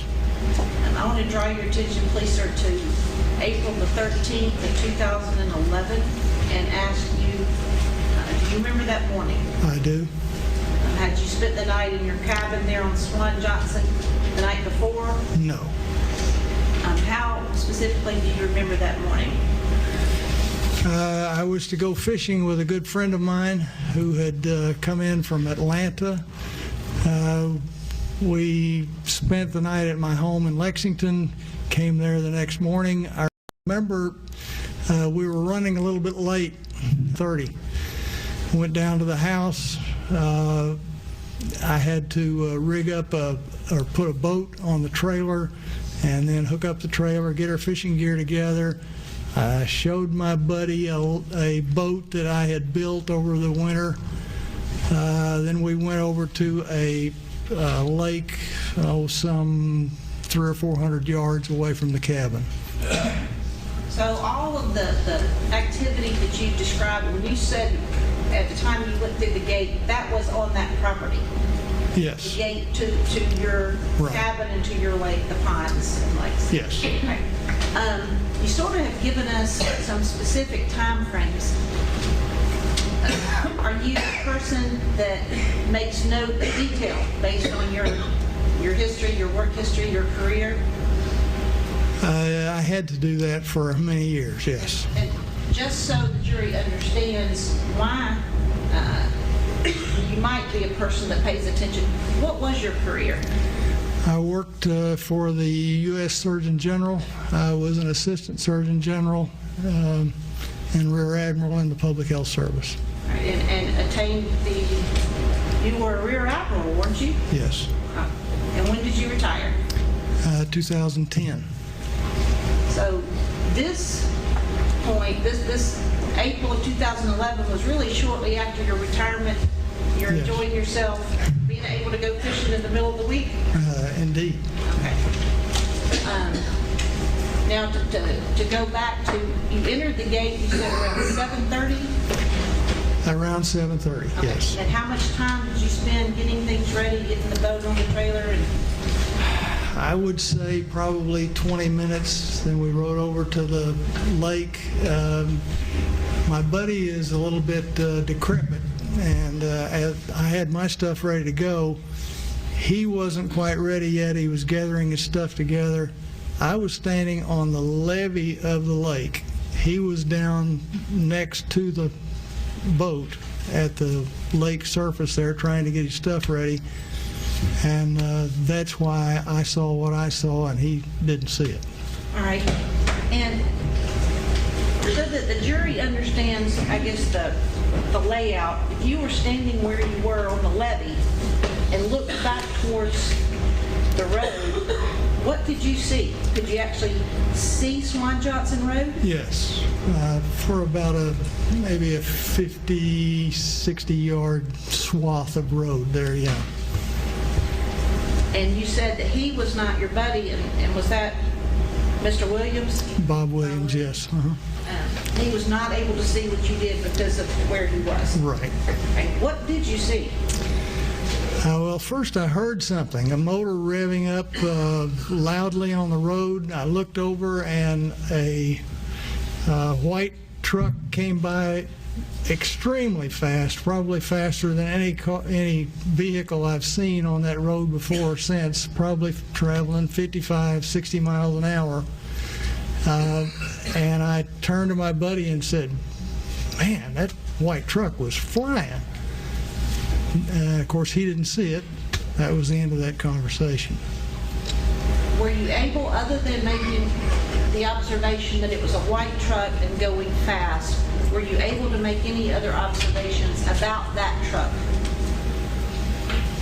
I thought it was an extended cab truck. Okay. But I... Did you think that it may have been a Ford as well? I thought it may have been a Ford, but then it was 250 yards or so away, so I couldn't tell for sure. When you reported what you saw, though, you reported those things, that you thought it was an extended cab and you thought it was a Ford. Yes. And Mr. Hagerman just reminded me to ask, I'm glad he did, was it a pickup truck? Yes. Okay. Yes. An actual pickup truck. Yes.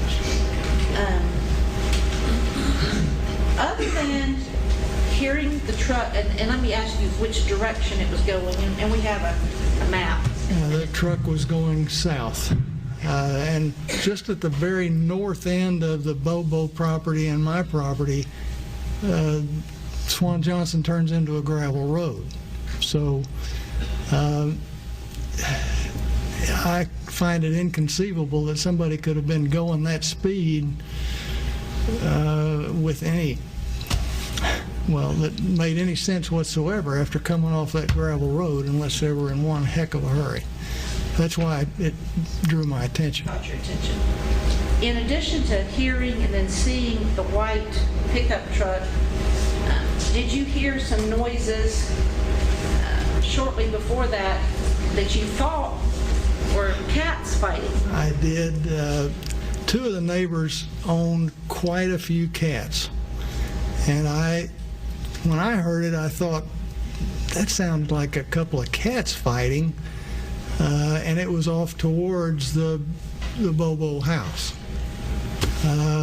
My buddy, who is actually a cat person, said, "Nah, I don't think that was cats," but that was all we heard, and we didn't figure that out. Did you hear what you thought at the time were cats fighting, two cats fighting, before or after you saw the car speeding past? Well, I heard that as soon as we got to the lake, so it was before the car.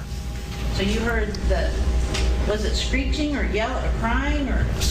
A screech or a squall, like I say, I thought it was cats. But your buddy told you it wasn't? Right. Do you remember when you were kind enough to let me come to your home and talk to you about what you saw and heard? Yes, ma'am. Okay, and in telling me, describing for me the layout of your property and the Bobos, did you hand draw a map? Yes, I did. Let me pass that forward to you. And Your Honor, the defense has it.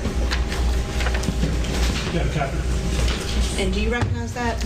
Yes, ma'am. And does that map, to the best of your ability, truly and accurately reflect sort of the layout of the road, the land, the Bobos that morning? It's a crude map, but yes. Yeah. Your Honor, ask this be marked as the next number to exhibit. Should be 36, I think, is that correct? Yes, sir.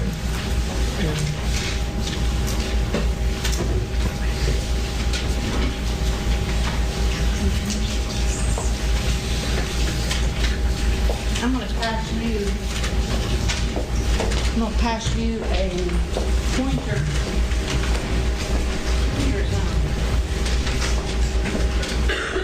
If you'll look over your left shoulder. Yeah. Yes, please. Especially on this one, it's a little whole thing on there. Give us just a second to get that.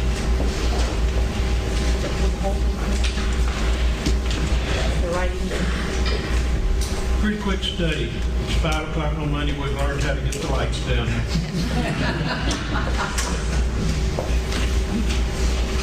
Other way.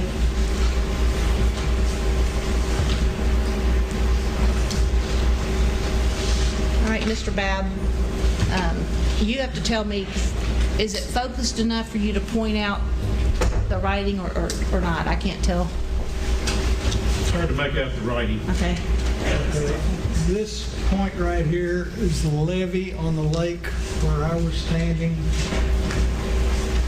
Right in here is where I saw this truck speeding, coming from that direction, and I saw the lake for that time period right in here.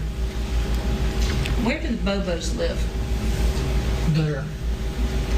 And what distance, if you had to tell us, down the road from the Bobos to where you saw the car? Well, from there to there, I would say 150, 200 yards. 150 to 200 yards. And the area on here where you believe you heard two cats fighting or screaming, where did that sound come from? Generally in this direction here. This lady here had cats, and there was a man that lived here who had 60 cats. Oh, wow. 62 actually. So But the sound wasn't from where he lived? No, it wasn't coming from that direction. It was back over in here. Let me ask you, and tell me if either way, is it a possibility that what you heard were voices or high-pitched screaming as opposed to cats? It was. I'm going to object to the speculation. The question's proper, overruled. Let me ask that question again. Is it a possibility that the sounds you heard that morning was someone crying or screaming as opposed to cats fighting? I didn't think of it in that terms whenever I heard it. I wish I had under the circumstances, but no, I didn't think of it that way, but it's certainly possible that it was. Now, this information that you shared with the jury, at what point did you tell someone in law enforcement what you had seen regarding that white, possibly Ford extended cab pickup? Well, the first thing that happened that I knew anything had gone on over there was that Dana. With the map? Yes, sir. All right, lights up. Dana Bobo called me, I'm not sure, somewhere around 9 o'clock. That morning or that evening? That morning, to ask me what the age requirement to report what's the Amber Alert, what the age requirement was for an Amber Alert. And I said, I think it's 21, but I'm not sure. And then he said, well, Holly's been taken. I'm sorry, there was a thump. Holly's been what? He said, Holly has been taken. And he tried to explain what was going on. And so, well, I said, he said, are you at the lake? And I said, yeah. And so I then stopped fishing, went to all of the buildings on the property there to be sure that nobody had come over there to our side of the road. And then I went directly over to Swan Johnson Road, walked up to his house. There were police cars, etc., all up and down the road. And I talked to the sheriff of Decatur County and the sheriff of Henderson County, who were together on the roadway there, and told them what I'd seen. And directly somebody from Homeland Security and the FBI came over to the cabin and talked to me. And then later on that evening, they asked me to come to the command trailer, and I spoke to them again there. So from within, I guess, an hour and a half or so after you heard and saw this, you were taking steps to report it? Yes, but I didn't know there was anything to report until Dana's telephone call. Right. Thank you, sir. I don't have any further questions. Cross.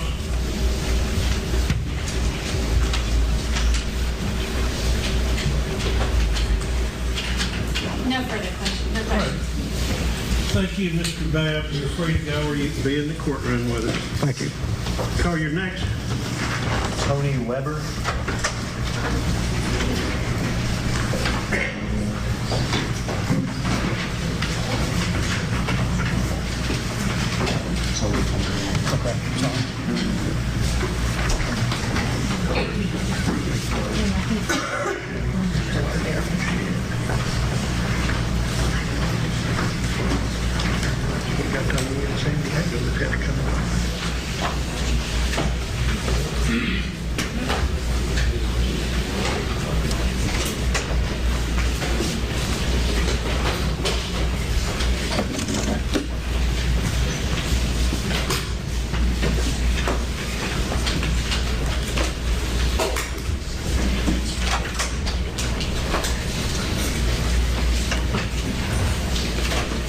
Raise your right hand, sir.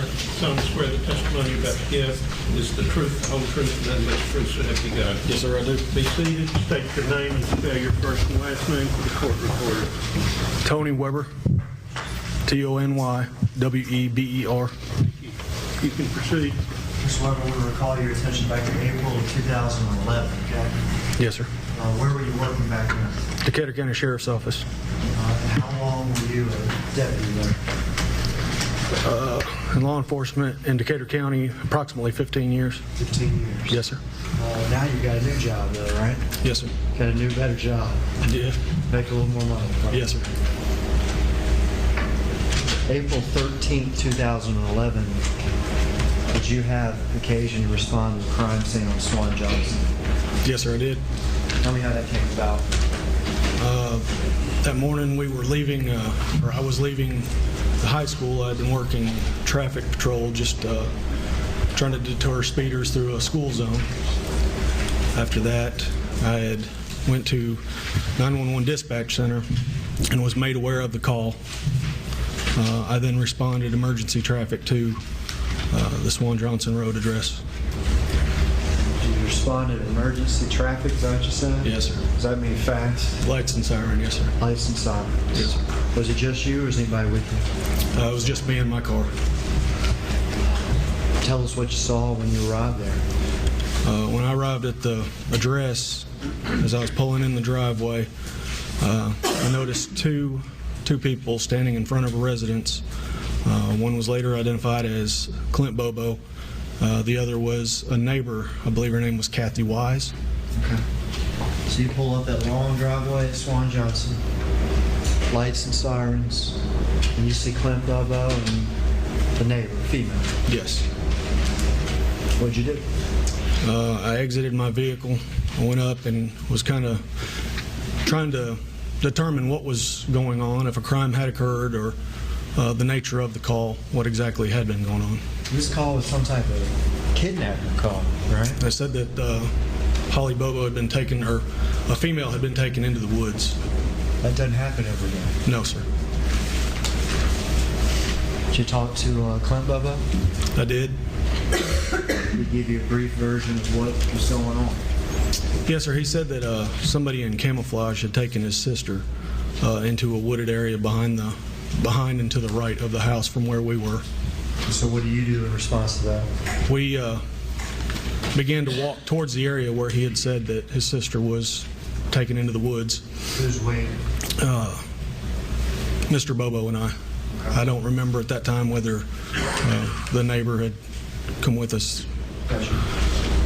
We started walking back through there and just generally asking him questions. Are you sure, this is what happened? Are you sure there's nothing going on? I actually asked him, I said, are you sure she didn't get a ride to school? Because I believe he had made comment that she was supposed to be going to college that morning. And I asked him, are you sure she didn't get a ride? He was sure she did not get a ride to school. Kept saying that she was taken into the woods. Okay. I asked to see where her vehicle was. At some point, we ended up over near her Mustang in the carport. What did you see in the carport? That's when I noticed there was blood spatter and a puddle of blood on the floor.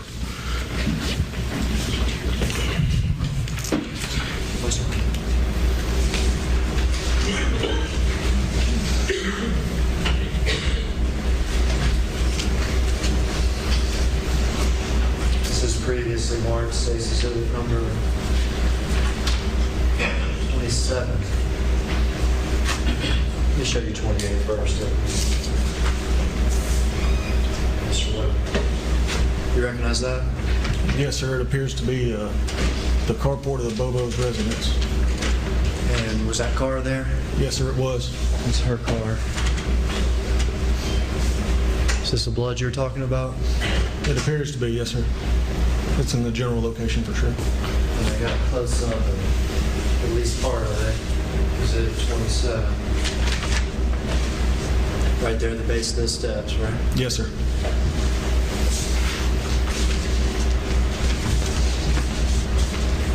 Things were serious.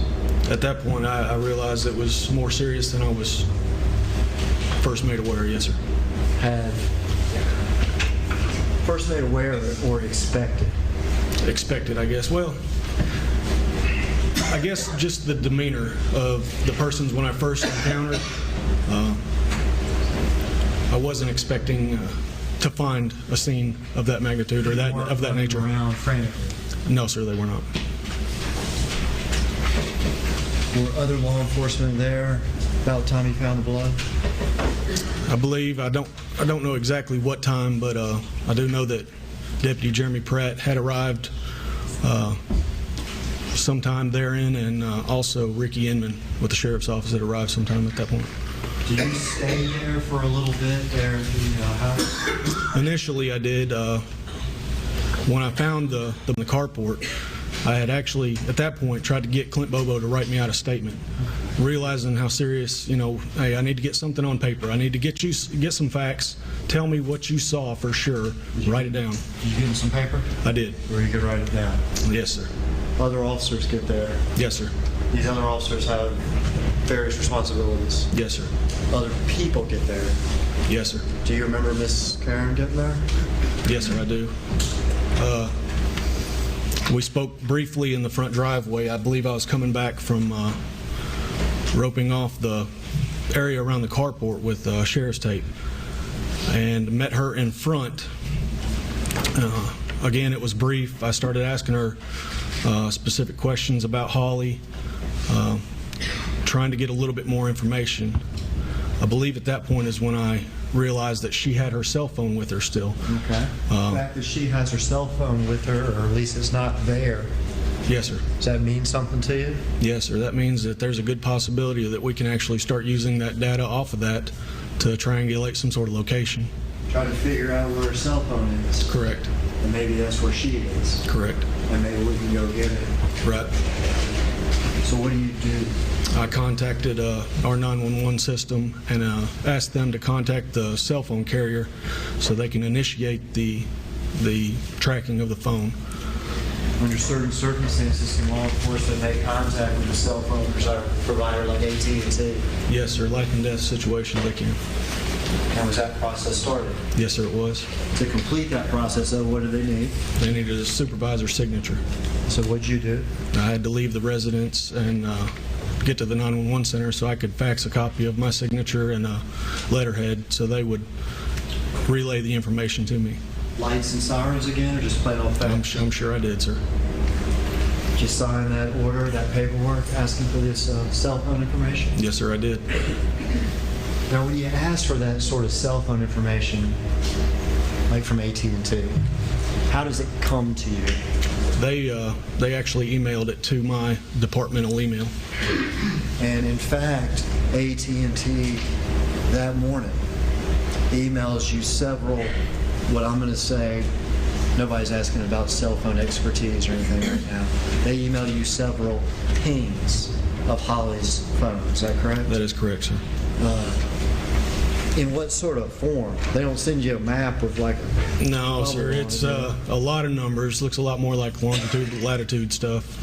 Now, is that stuff you're trained in or not trained in? I'm not trained in that, sir. So what do you do when AT&T emails you all these numbers that's a cell phone ping? We were relaying them to TBI agents, and also I believe Highway Patrol or Jackson PD had a helicopter in the area at that time, and we were relaying that to them. So AT&T starts sending you pings from her phone. You start relaying that information to whoever you can. Yes, sir. But including TBI. Yes, sir. Do you actually go chasing these cell phone pings? No, sir. Okay, so what are your responsibilities once these cell phone pings start coming in? My responsibilities at the time were to follow those until they stopped or until she was found. Those pings stopped, and we'll hear testimony about it a few hours into that day. Yes, sir. Were you tasked later that day or during that day with going out and trying to investigate a little bit or trying to talk to people a little bit? Yes, sir. After we realized that there were no more pings coming through on the cell phone, I was given a job along with Deputy Jeremy Pratt to go and interview our local sex offenders throughout the county. In your travels that day, you had to drive from place to place, I assume. Yes, sir. In any of those travels, first, do you know Zach Adams? I do know Zach Adams. Do you know Shane Austin? I did know Shane Austin. In your travels that day, from place to place or wherever to wherever, did you ever encounter Zach Adams? No, sir, not that I recall. No, sir. Would you recall? I believe I would have recalled, but no, sir, I don't recall. Did you ever encounter Shane Austin? No, sir. Did either Zach Adams or Shane Austin ever talk to you that day? No, sir, not that I can recall.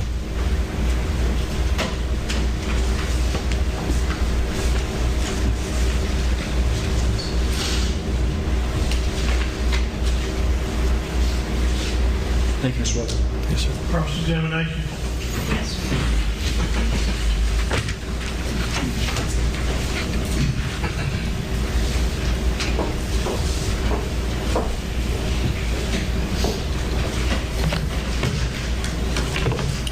Hello, Mr. Weber. I'm Jennifer Thompson.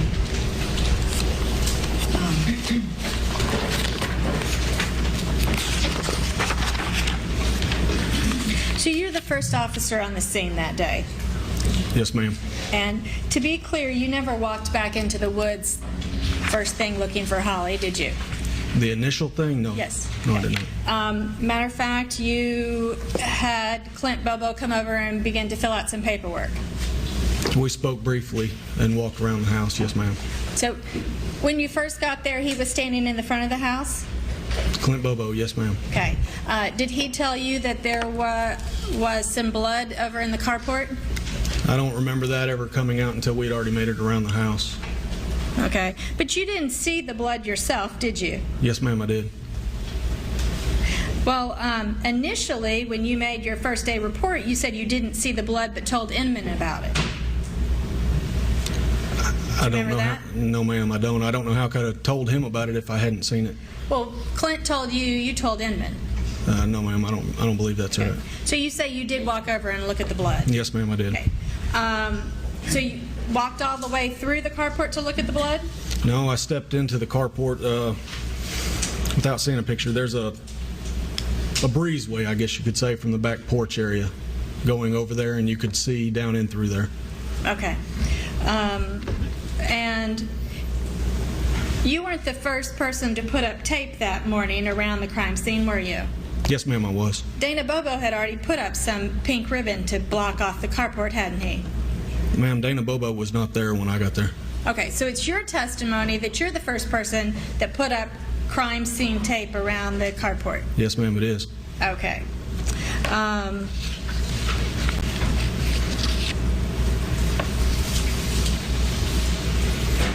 How long after you arrived did it take for Mr. Officer Pratt to arrive? Ma'am, I don't know. Can you give us a guesstimate? The 911 log would probably show. I honestly don't know. Okay.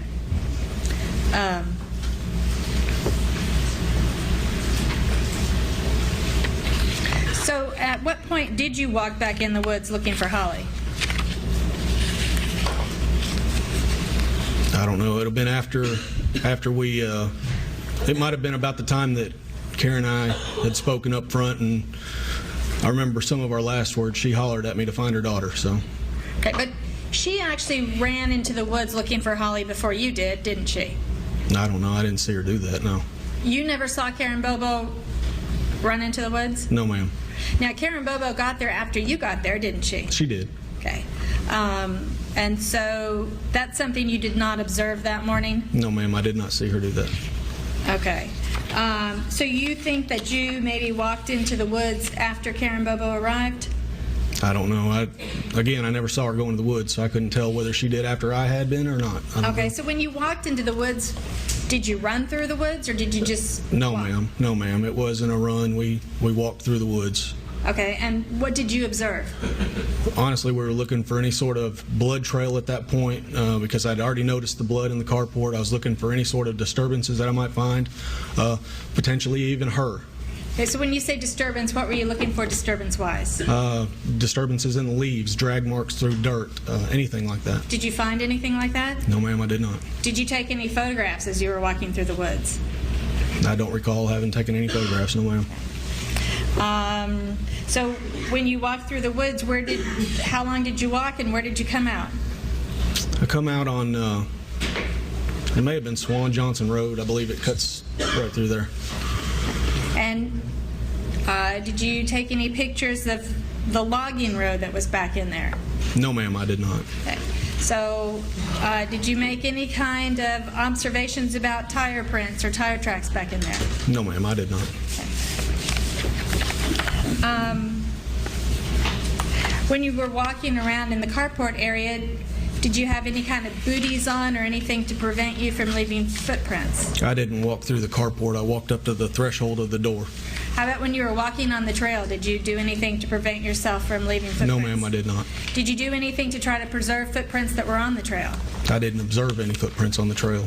Did you put out any kind of information about getting a roadblock? No, ma'am, I don't recall doing that. Okay. Did you send out messages that somebody should go and start checking roads or intersections? Not that I recall, no, ma'am. Okay. So when you finally called and started to get the pings, you didn't call to get the first ping and get the paperwork in until just a few minutes before 9 o'clock. Isn't that right? I don't remember. I remember calling Henderson County Sheriff's Office for some assistance. I believe they had a tracking dog. That was during the time I was at the house also, but to say at what point that was during the whole ordeal that morning, I couldn't specify a time. So that's just a detail you don't remember today? Excuse me? That's a detail you don't remember today? The time? The time that you got you started to get the first ping? No, I'm sure it's documented, the time of the first ping. Do you have that documentation with you today? No, ma'am, I don't. They collected all of my case file, anything that I was involved with, the TBI picked up. So you don't even have your case file with you? No, ma'am. In order to testify today, did you review the case file? No, ma'am, I have not. So when was the last time you reviewed the case file? About the last time I was involved with it, before the TBI took it, I'm sure. And the TBI, did they take it that very day?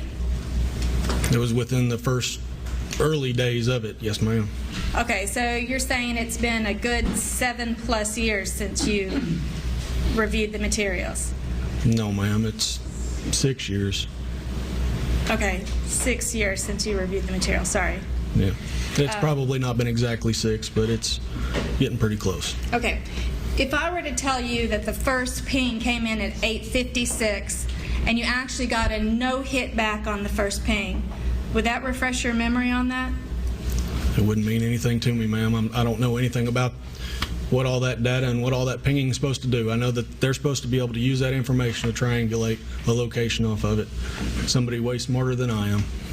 If I were to tell you the second ping came in at 8:57, would that refresh your memory on that? No, ma'am. And that there actually was a hit on the 8:57 ping? You recognize that you're the person that told AT&T. You fill out a form and mail it into a fax number, isn't that right? Yes, ma'am, an exigent circumstances form. And it's actually a kind of a warrant saying we have emergency circumstances and we believe that if you can give us the location of this ping, we can stop a crime in progress or save a life. Yes, ma'am. Those are kind of the two exigent circumstances that they need to do a ping. Yes, ma'am. Okay. And you're the person, you've already testified, that filled out the paperwork to get that ping and faxed it over. Yes, ma'am. Okay. And you do remember that the AT&T call that you made was recorded on the 911 system, right? I'm sure it is. All the 911 lines are recorded. And AT&T actually asks you, how often do you want to get a ping back on the phone? Do you remember that they asked you that? No, I don't remember the specifics of the conversation. Do you remember you telling them you just would get one every 15 minutes? I don't remember that. Did you recognize it would have been possible to get one every 1 minute? No, I did not know that. Okay.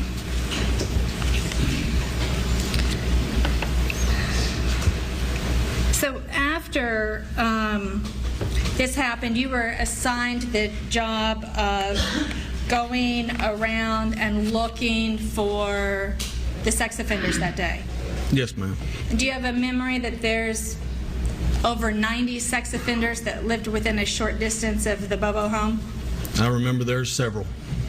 To say a specific number, ma'am, honestly, I had a yellow legal pad, and it was full of people that we made contact with, so.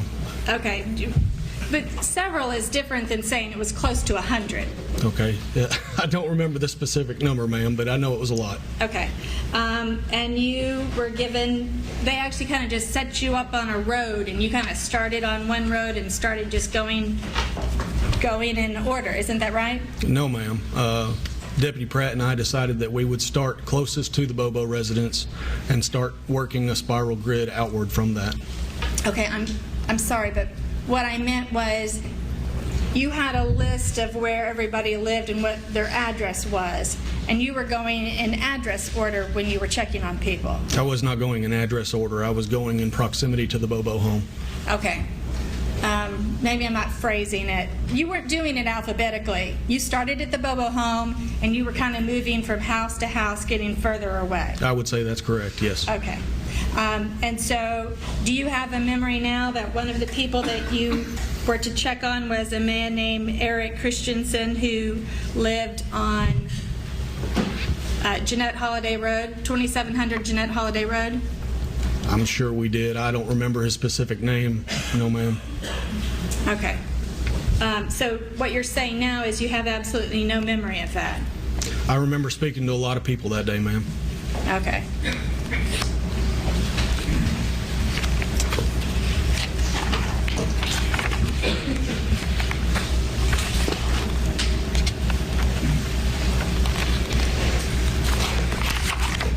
Okay, Your Honor, if I could take a few minutes, I'd like to pull together some of the materials I have from his case file so that I can hand it up to him, see if it refreshes any of his memory. I didn't know that he was going to be called today, so I don't have my materials ready. I just got I was just told he was being called a few minutes ago. How long will it take you? It's probably going to take me about 15 minutes. I do have significant more questions to ask him once I can get his memory refreshed on some of the materials. Let's break for the evening at this point, then. We'll continue tomorrow. I want you to be ready to go like that. Okay? It is difficult when I don't know which witnesses are going to be called in advance, Your Honor.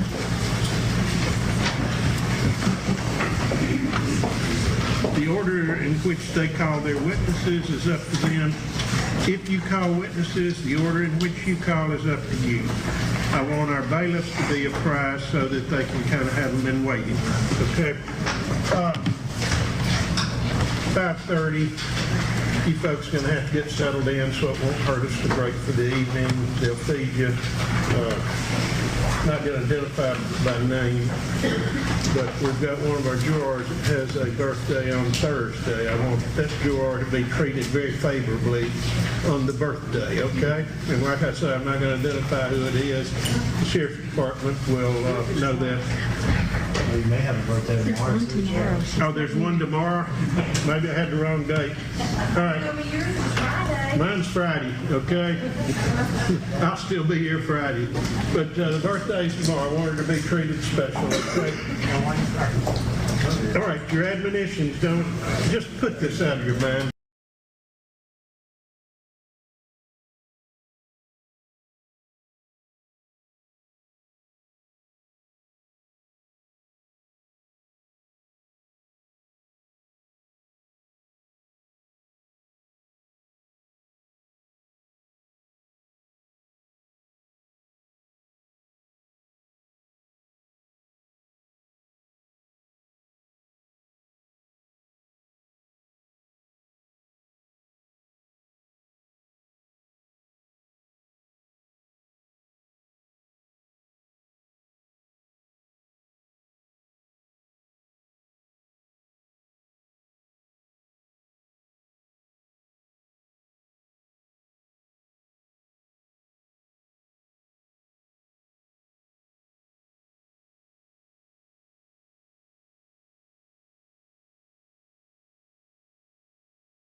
Excellent points, chat. Very good.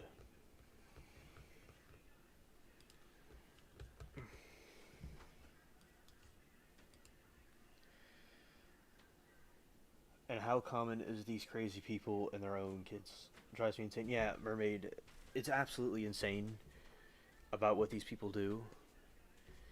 Chat has very good points about this trial happened a couple years ago. Yeah. They were bored and wanted 6. Yeah. Yeah. It seems like a senseless killing.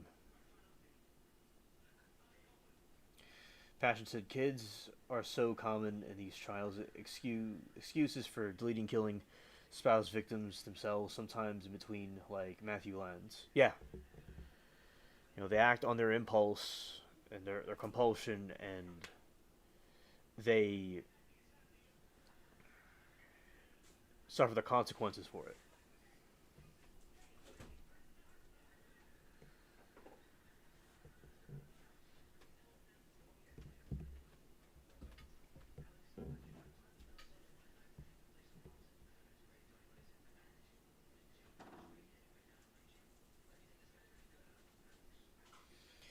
I'm proud to be a coal miner's granddaughter, but this here, nope. Oh, yeah. And not all people in these regions are like this, but there, are some stereotypes can be true. But of course, all walks of life can act like this. These, alright.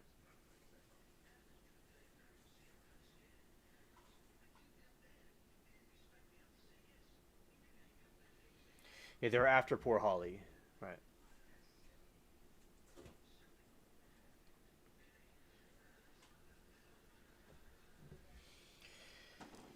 It's a terrible loss indeed. And it is good that we expose these people and that they don't do more of these things. Yeah, so it's up to you all if you think that he's innocent or guilty. It's all up to you. Oh, and obviously guilty. Let's see. Let's do this.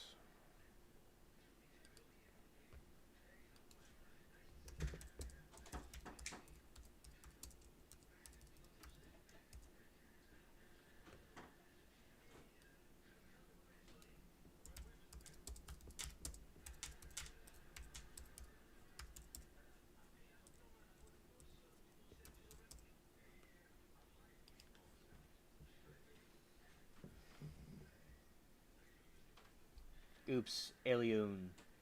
Your alternate universe name came up again. Oh yeah. Alright.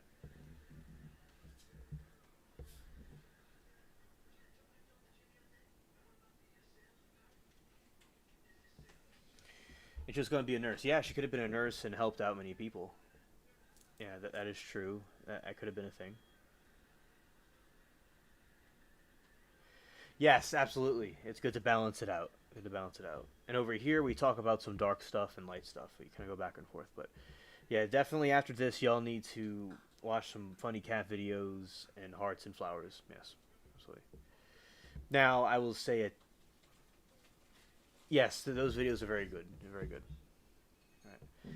Now, I want to say that I want to thank you all for being here. We're going to be ending it now. So, we're wrapping it up. I have 3 of them, and they're freaking funny. Yes, yeah. The shout out to the pets; they're very, very funny indeed. And yeah, I want to thank you all for the insight you all give, and because y'all give very good insight on these matters. That's why I gathered all of you together here, because I appreciated y'all's minds working on the same topic. I just started watching this couple of minutes ago. Didn't see the defendants. Oh, I'll show you. There's Dodgers. There's one of them trying to get a retrial, and I'll show you the other one.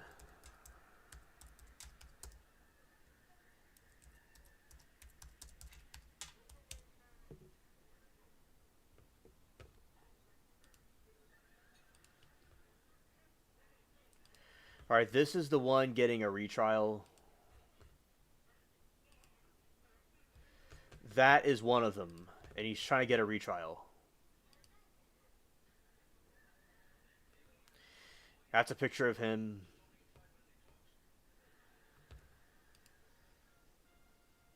That's him right there. During that trial.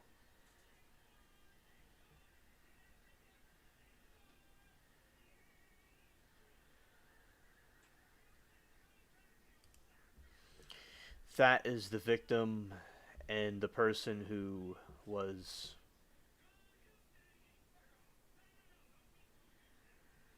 Okay, Passion, thank you for your take on it. Yeah. It's definitely suspicious.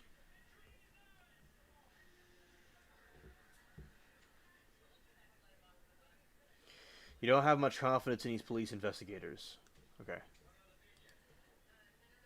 That's another picture of Zachary.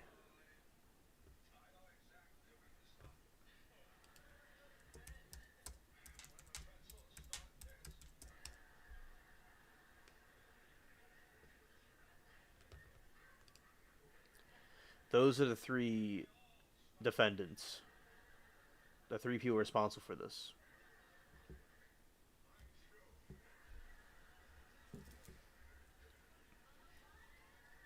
Is it wrong that I have an urge to knee him somewhere? Yeah, Lori, that is a normal urge because he just has that look. Yes, absolutely, Dodgers. Right, and that's the three defendants right here. He even has like the dark eyes, the raccoon-looking eyes.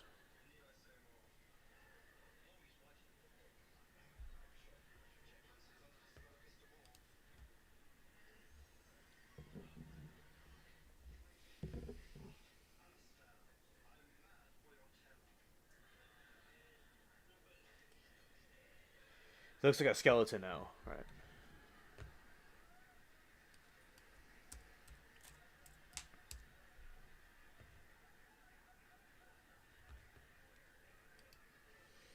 That's a picture of him.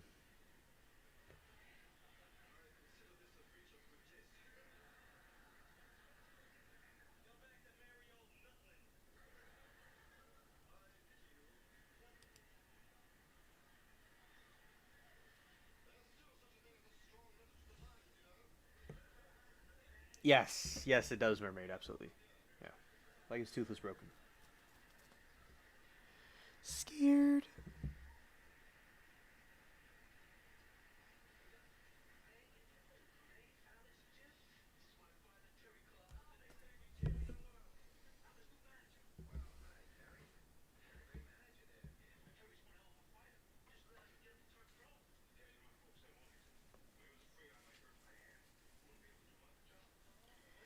He's aging so terrible. Yeah, maybe better deterrence to his heinous behavior could be removal of offending parts. That's far from even for me talk. Yeah, Lori, that may be the solution. There certainly needs to be deterrence like that. Yeah.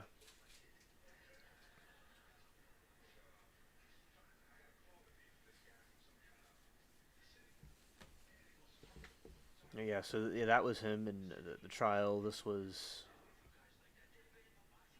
another one. It definitely looks like a skeleton now.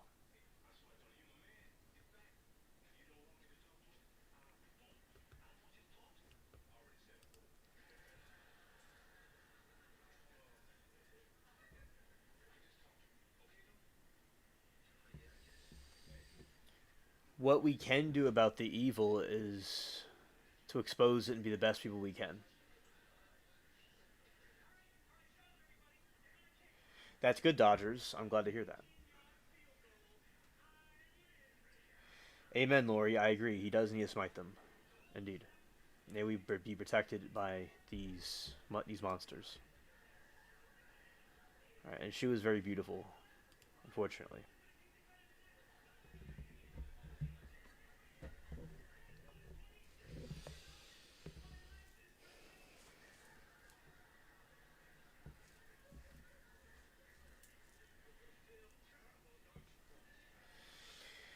All right, so I'm going to switch back over this way as we.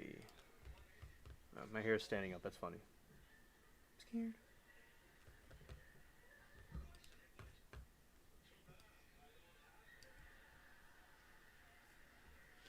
Yeah, she does look like a pure light. I do agree. Definitely. Righteous and holy.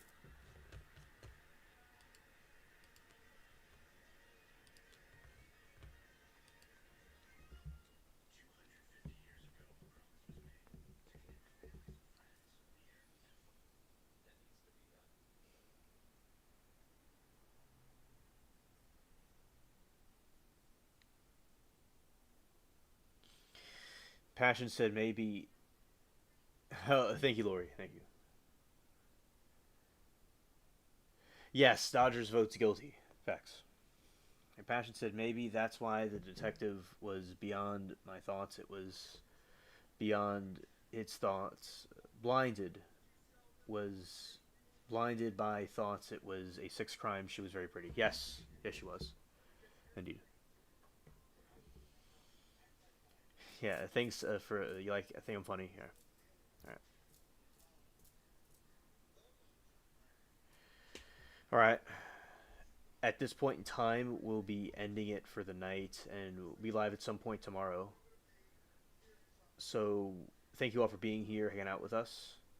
It was a very good stream, and peace.